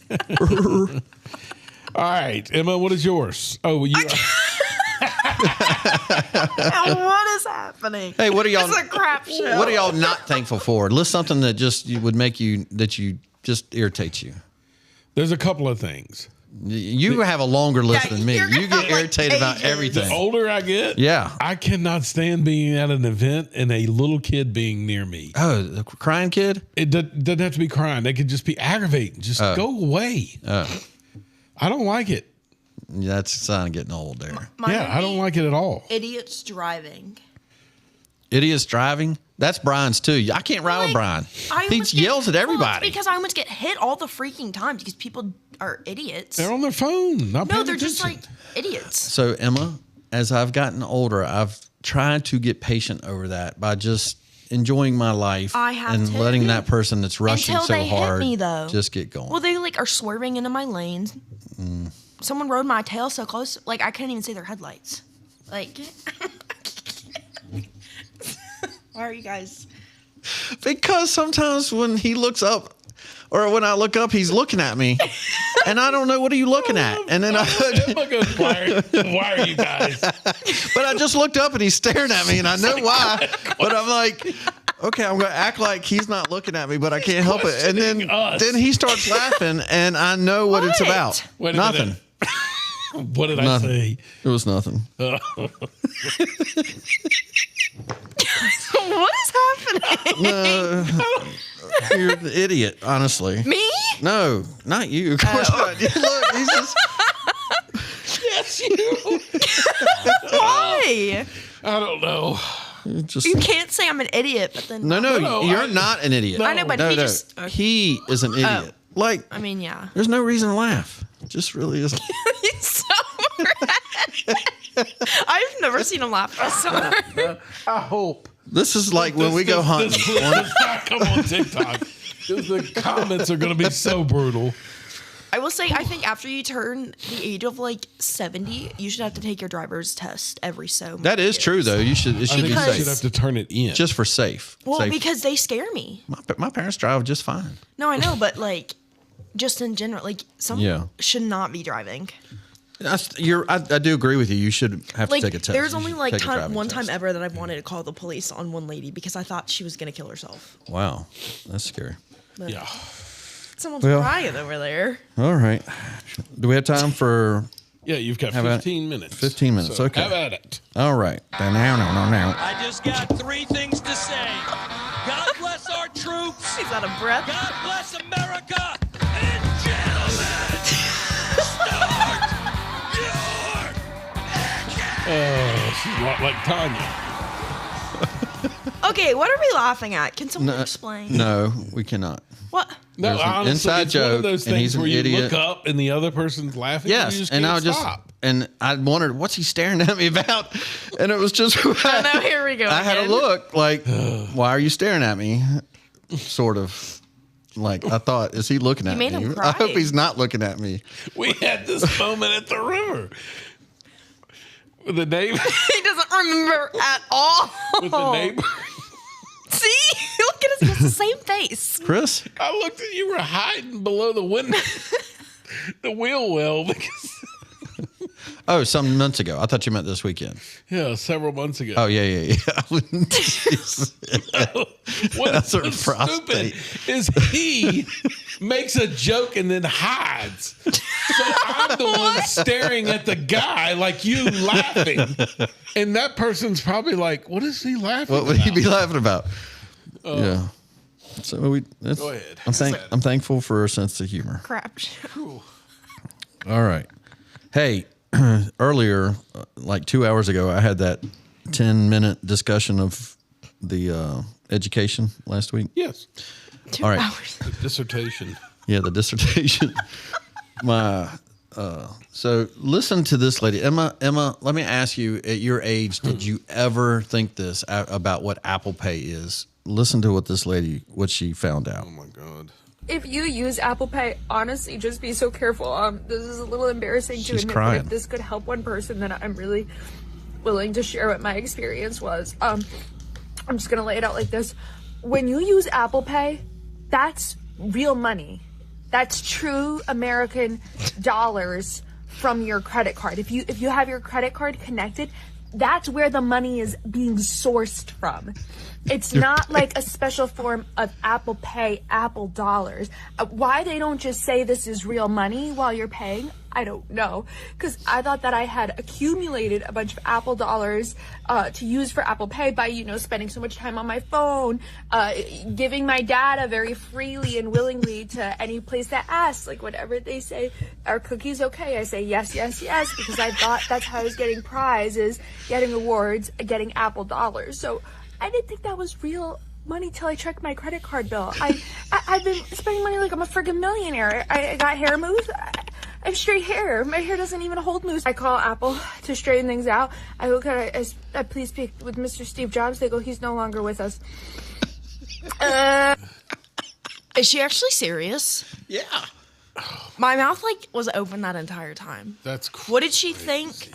What is Apple money? She thought. So and Yeah, I know, you but you got an iPhone, right? Yes, but what does she think is the money? What she thought was, and this is what Marty does. I've ever seen one. Whenever you go to McDonald's, what's the thing they ask you as soon as you go Do to you order? want to donate $1 to?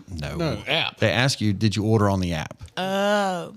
So she thought if she uses her iPhone as much as she can, that Apple was rewarding her with points. So she was converting those points, and when it said, did you want to Apple Pay, she was saying yes. Marty thought this? No, this girl. Well, you said Marty's name, so Now, who's not paying attention? I was, but you said Marty's name. say Marty. I said when Marty goes to McDonald's, what's the first thing they say? Yeah, but They you didn't ask you if you want to use your app. You want to use your mobile app? And I don't do that at all. Correct. But she does because she gets points. Yeah. Okay. This girl thought it was like that. Yeah. Like if she uses her phone enough that she's getting Apple points, that's what she was paying with all this stuff. I don't think I've ever. That's such an idiot. And she was doing a TikTok about it to educate others. Educate. I wonder how many people think that. Oh man, I wish there was comments on it. Oh wait. The very first one, 100% she votes Donnie. Democrat. Homeschool ace. Homeschooler. Yeah. That is hilarious. God, I hope she's trolling. I don't know. She was really crying about it. Oh, man. Comments I'm not a big fan of, especially the ones on our show. Did you get that picture? Things are getting out of hand. I didn't get it. I can't really see at this angle either. Oh, it's a glare, but I don't know what it was. Right there.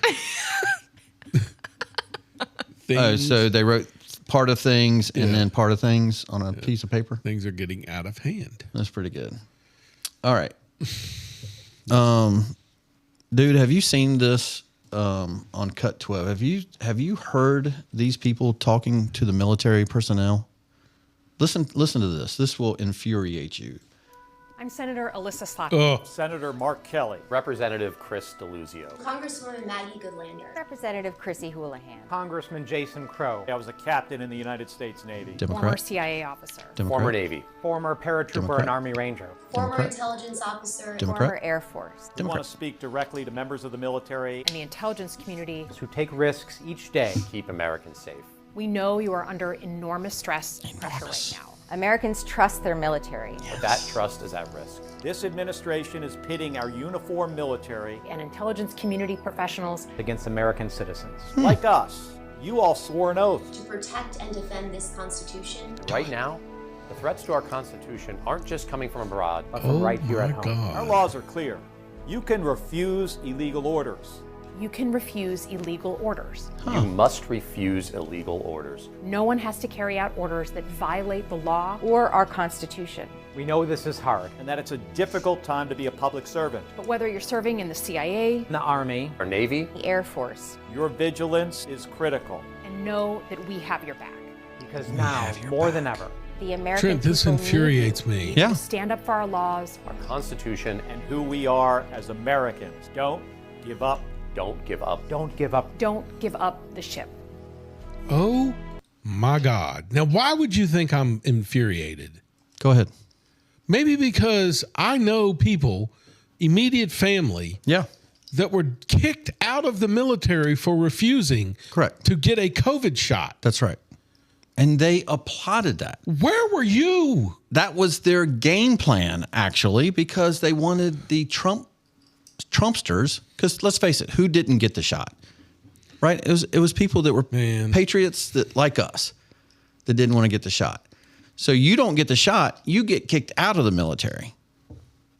Yeah, exactly. And to sit there on your little high horse and say you don't have to take illegal orders while you stupid son of, oh my God, man. Yeah, and they're former members of the military themselves.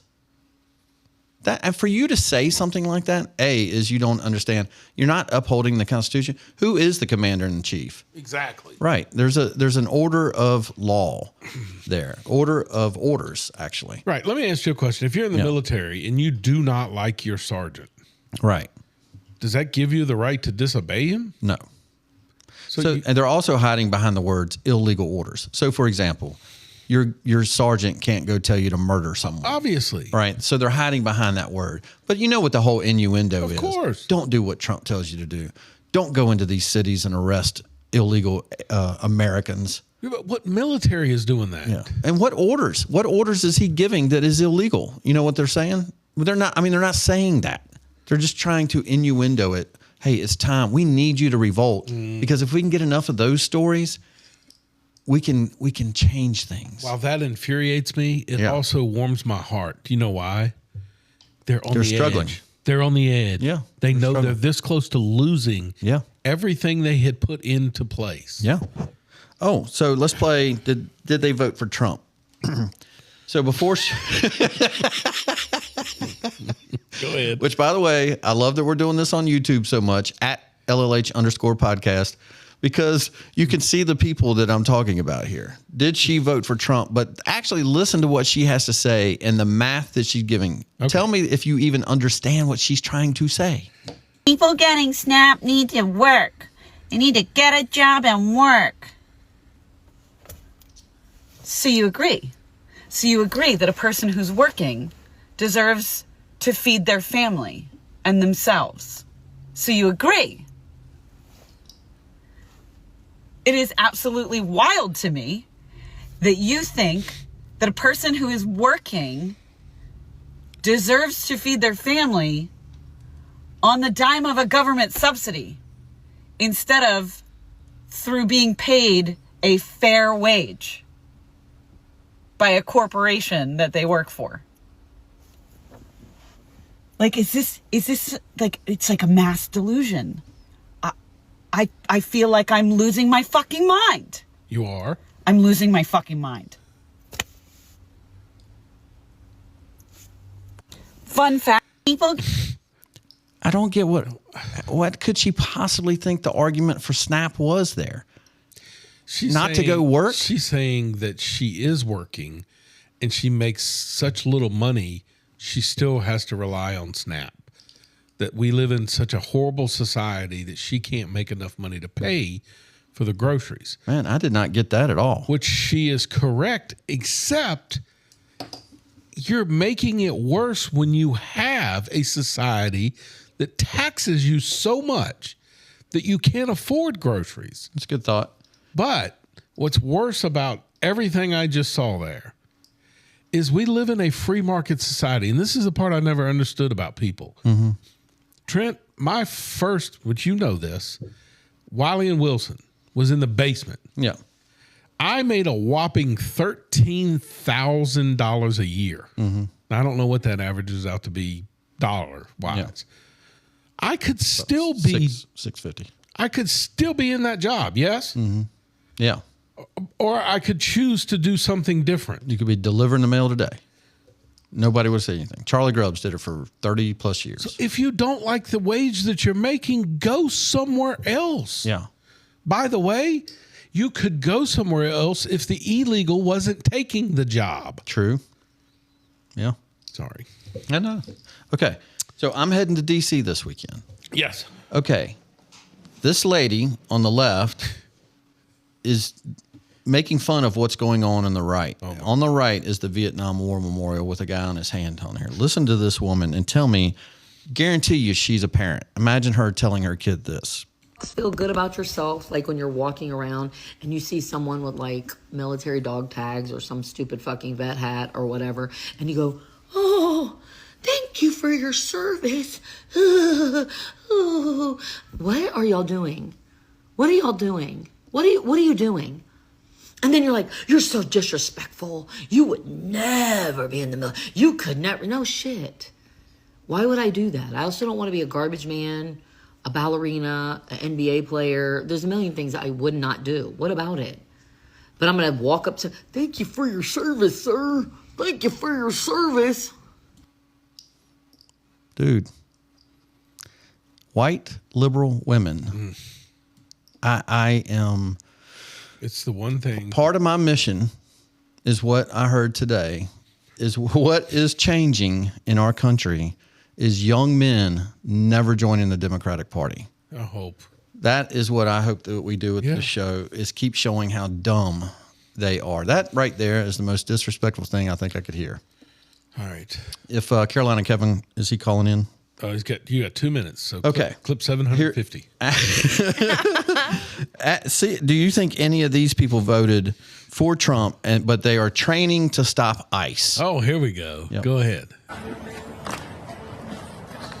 Stay here. Look up. Trying to do a routine. Oh my gosh, it's a man. Good job. Very fine. I get it.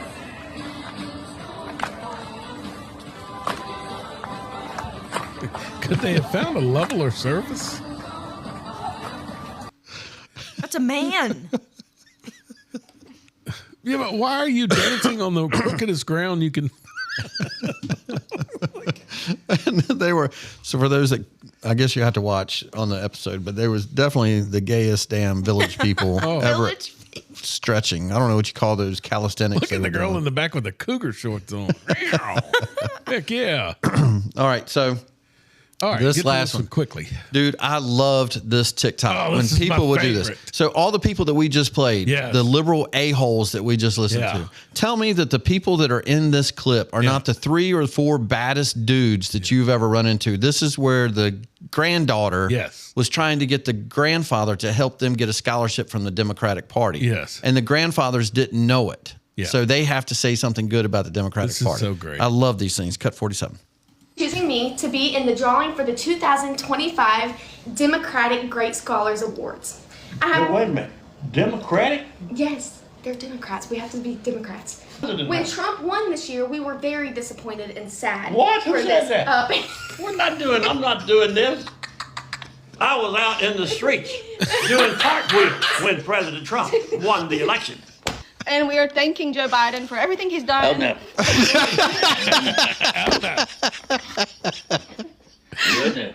Paul, it's for money. Paul. And my papa is going to share with you today some of the great things that the Democratic Party has done. Papa. He's a real man. That's all right, I had to give you the $10,000. Who has influenced me to become a Democrat myself? What?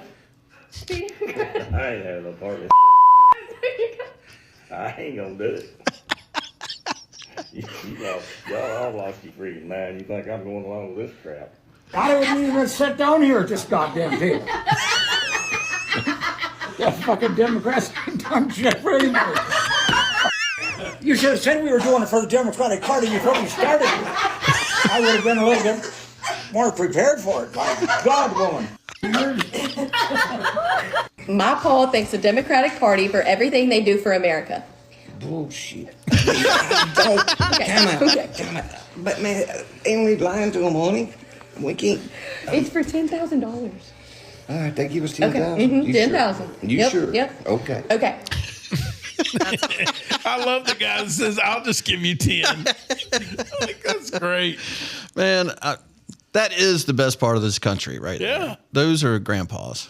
Hanging around like a loose tooth. Why are my dentures in the ice tray? It's Carolina Kevin. Oh, it's that guy again. What up? Got permission to fish? Got permission to fish here, Trey Taylor. Crew tractor. Is this an inside joke? So what's funny about that, Kevin, is do you know Trey? Yeah. You do? I figured of all people you would know him. So before you start, Trent, there was a TikTok trend of, it was 2 black guys fishing at a pond. Okay. And this old guy pulls up and asks him if they had permission to fish. And he said, permission? And he's like, yeah, from Crew Tractor, right? And he says, we thought this was state pond. And he said, state? And, you know, it just goes on, right? Yeah. It took off. Like, it was just a video. And it became this trend that was friggin' ridiculous. What was the point? What was the point? Him yelling state? Yeah, just him in general, I guess. I don't know, why does any TikTok take off? Yeah. But this one blew up. Huh. Well, it's Crew Tractor in Crew, Virginia. Huh. And the place has gone nuts. Like, he's turned it, the owner, Trey Taylor, has turned it into something positive to where people literally go and buy there getting autographs. No kidding. That was his father that stopped him. Is this a new trend? I'm gonna pull it up so he can see the video real quick. Yeah, I got it. What video? Just put in. Not paying attention. No, I am, but I don't know what to type in. Just type in Crew Tractor. It's TikTok. How do you spell crew? Oh, jeez. CREWE. Crew Tractor. Trey Taylor. Right here? TikTok. Oh. There it is. It's famous. Oh. No. Scroll down. Yeah, right there. Hit that one. This? Original. Yep. Oh, I've seen this. I've never heard this. Hold on. Turn it up. I can't. Trey Taylor? Crew tractor. Oh, crew tractor. Yeah. Who told you could fish here? I thought it was state property. State? Yeah. This? Yeah. State? It ain't. It's the road, dude. This ain't no state property. This is private property. Oh, What okay. is your name? I want your name. Huh? So I can call down and see who gave you permission. My name? On state property. My name Hubert Last name? Jones. Hubert Jones. Yeah. State property. I ain't never heard that before in my life. Yeah, man. Tractor Supply on this? What? You said Tractor Supply on this pond right here? Crew, Trey Taylor, and Crew Tractor. Okay. Right over here, I'm his daddy. You was daddy? And a man just called me and called Trey and said, Trey, they're fishing in the pond. He said, lock 'em up. Oh, man. Lock 'em up. We about to leave now. You better leave, because I can tell you, he's going to call it law. Trespassing. They don't got no trespassing sign. So how somebody going to get locked up with no trespassing? That's good. That's good because that's pretty much the went viral right there. That's it. But it blew up. Huh. I figured you knew That's him, something Kevin. Trent would do up there. That's not on my That's algorithm. something Trent would do up there at the cabin. No, I'm friendly to everybody. Lock 'em up. I don't get bothered by stuff like that. Me neither. What up, boys and girls? Hey, how's your week? Oh, man, we tagging along, brother. Emma, I want to thank you for your care package. Yes, although Emma is very upset that she did not get a care package. Emma's very upset. Yes. She doesn't know what it is yet, though. What is it? Baseball cards and football cards and basketball cards. Some really, really good ones. Yeah, Annie, which ones you get? You get Cowboys? What order? What kind did he get you? I tell you, I kept like 5 out. I meant to bring them today because I had no clue that Tony Bennett played for the Charlotte Hornets. Oh, you didn't know that? No clue. Huh. So I got that card. Deion Sanders card was pretty cool. His rookie card from Atlanta. Pete Rose. There was a couple others. I can't remember off the top of my head, but Kevin, you want to explain how you came across all those cool cards? Well, I told Trent in a text message this guy had them listed for like $1,500, but his wife had told him, said, look, we're moving again, and if we got to lug these cards around, I'm divorcing you.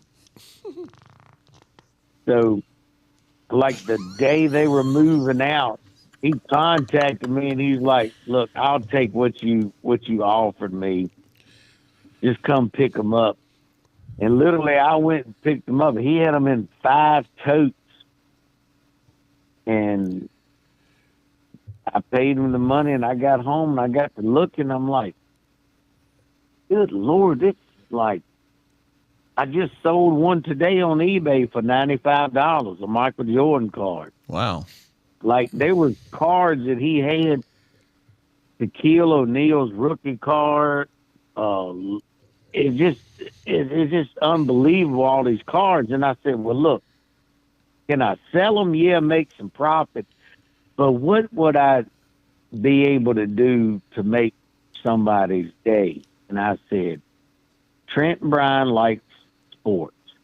They would probably appreciate them more than if I was to sell them to somebody that's going to try to make money on them. And I said, Trent, take the cards I sent you, give them to Perry, or give them to your grandkids.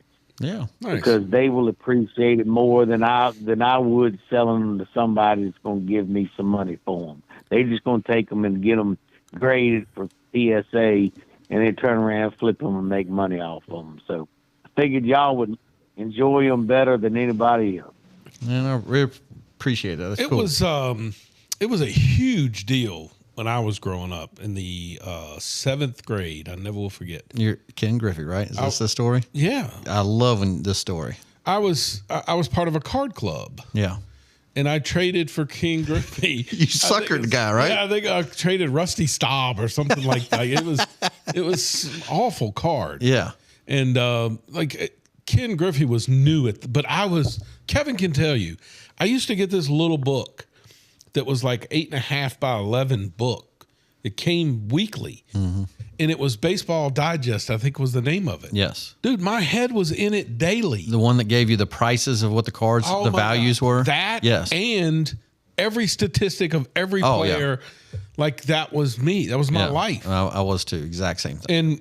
And this joker comes there, hey, this King Griffey kid's way overrated. Okay, I'll take that. Yeah. Yeah. Do you have it today?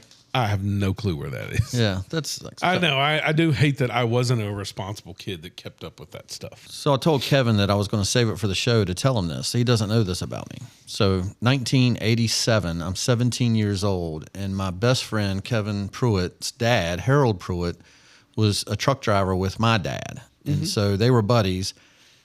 He was a huge Oriole fan, and I am. So he said, hey, do you want to go with me and Kevin to spring training baseball down in Florida? And I was like, oh, my God, this is a dream come true. So I rode with them down to Florida to go down there. Mm-hmm. And before we left, we were in a store. And we stopped, and there was there was a box there of Topps, T-O-P-P-S. Remember. It was the entire baseball league. The players. It was a box of everything. So it didn't matter if there was a rookie or a veteran or an all-star. It was going to be in that box. Yeah. I still have that box. Oh, my God. I still have it. Not even open. I have moved everywhere. No, it is open, but the cards, the good ones I have down in the bottom of it. Okay, I got you. But what Kevin's was, all of his were in plastic sleeves. Yeah. And these are I got a little video here of the different guys. I sent it to my son. I couldn't believe the ones that he sent me. These are so nice. Just Magic Johnson and Michael Jordan and Kirk Gibson. He's got the King Griffey rookie. Oh, wow. Golden Glove. Now, hey, wait, before we go any further, trivia question. Yes. Can you name the top 3 producers of baseball cards back in that day? Fleer, Topps, and 2 words.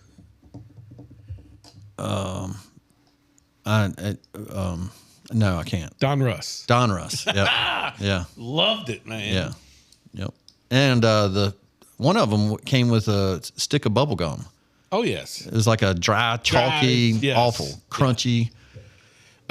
Kevin, that was a very nice gift to you to think of me for that. I really appreciate that. Me more so the nostalgia of God. Those days were so much fun. Yeah. So much fun.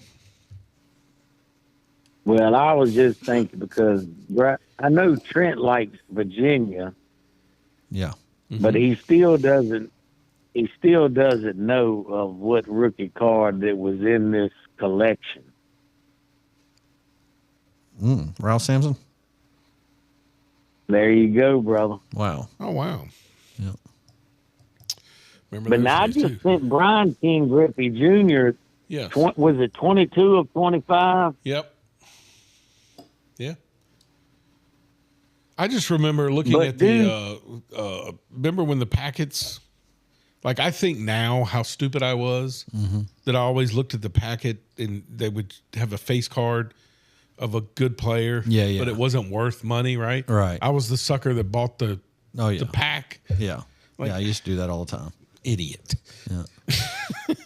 Trent, do you know down here like they got a collection this guy does, and he has, remember the lunch boxes that were metal? Yes. And it was like the Dukes of Hazzard and mine was Evil Knievel. Spider-Man and Evil Knievel. Like he's got lunch boxes down here that has the thermoses with it. Oh yeah, mine I had a Evil Knievel thermos.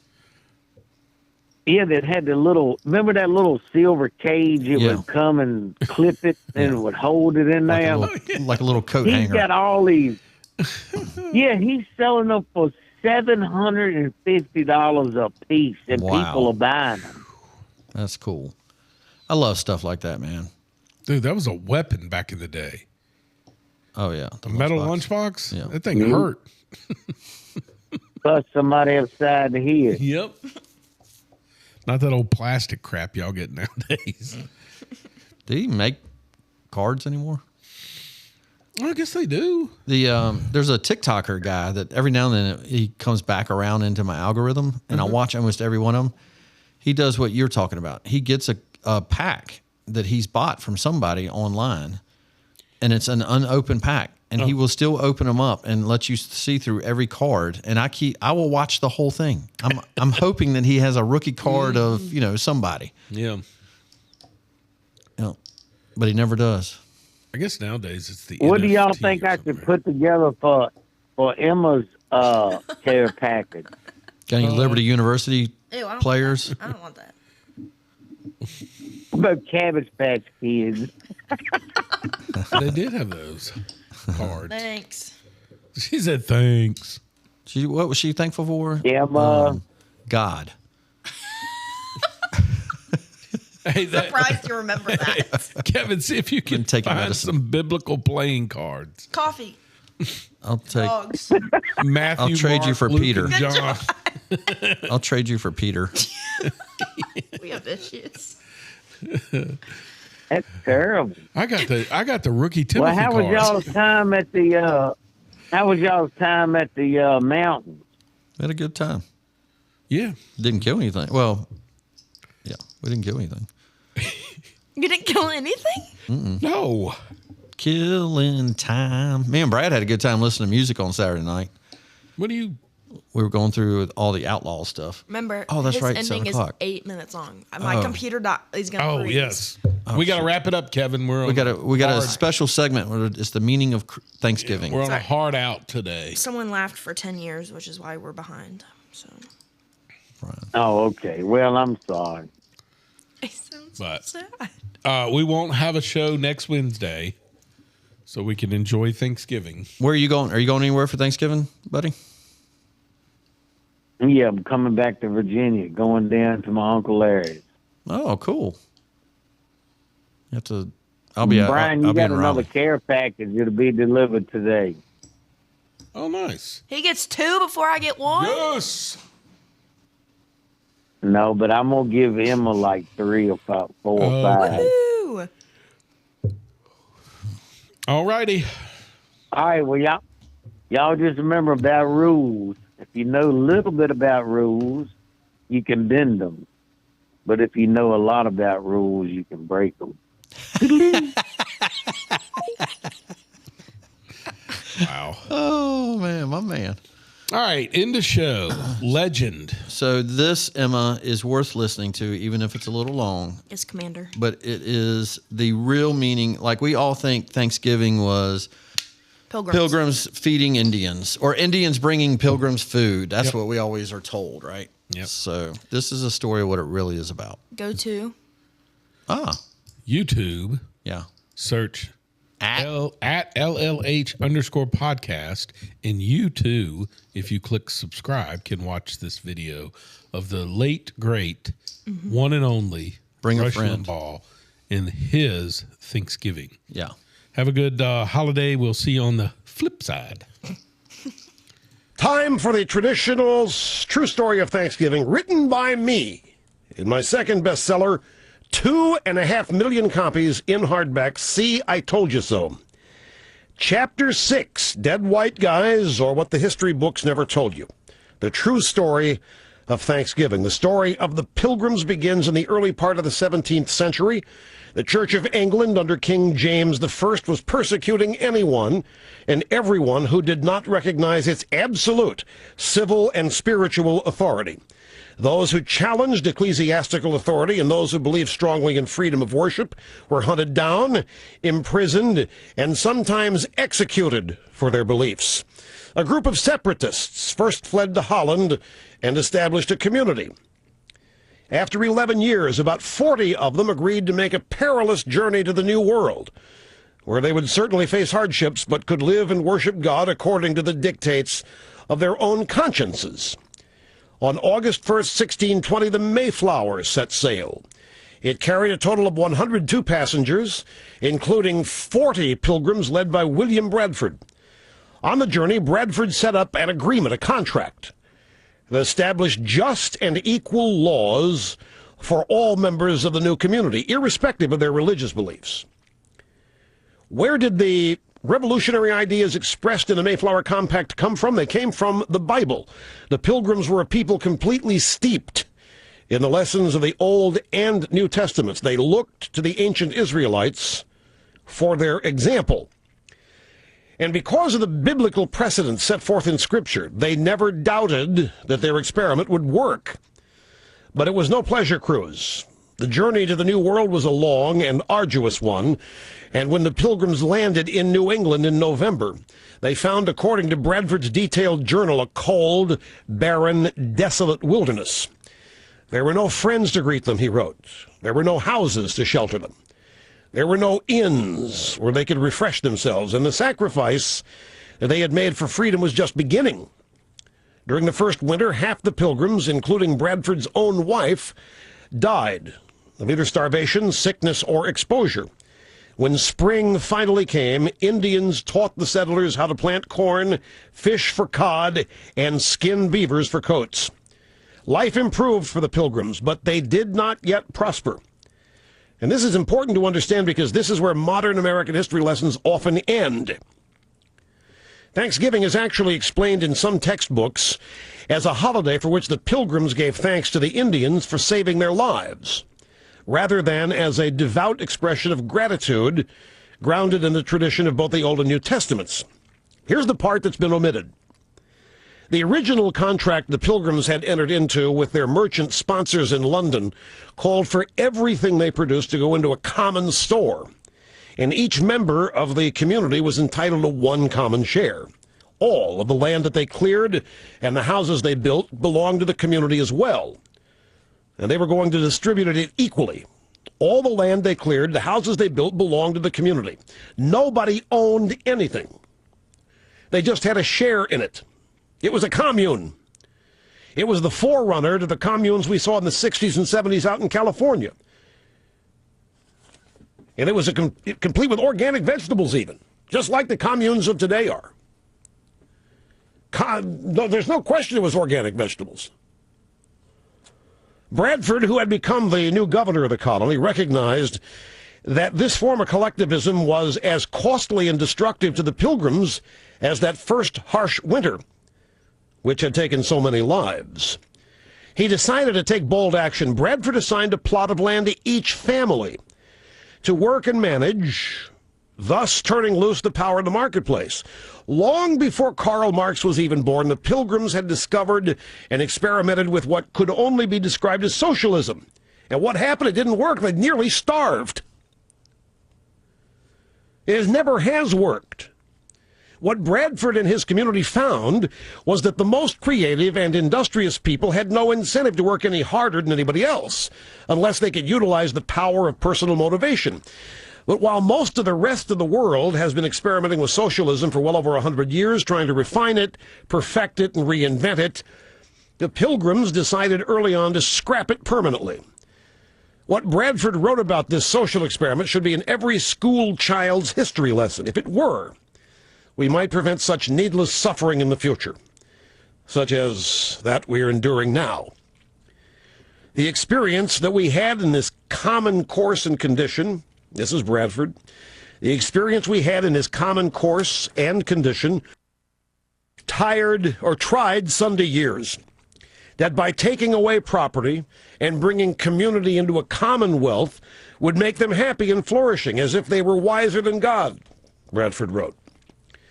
For this community, so far as it was found to breed much confusion and discontent, and retard much employment that would have been to their benefit and comfort. For young men that were most able and fit for labor and service did repine that they should spend their time and strength to work for other men's wives and children without being paid for it. That was thought injustice. Why should you work for other people when you can't work for yourself? What's the point? That's what he was saying. The Pilgrims found that people could not be expected to do their best work without incentive. So what did Bradford's community try next? They unharnessed the power of good, old, free enterprise by invoking the undergirding capitalistic principle of private property. Every family was assigned its own plot of land to work and permitted to market its own crops and products.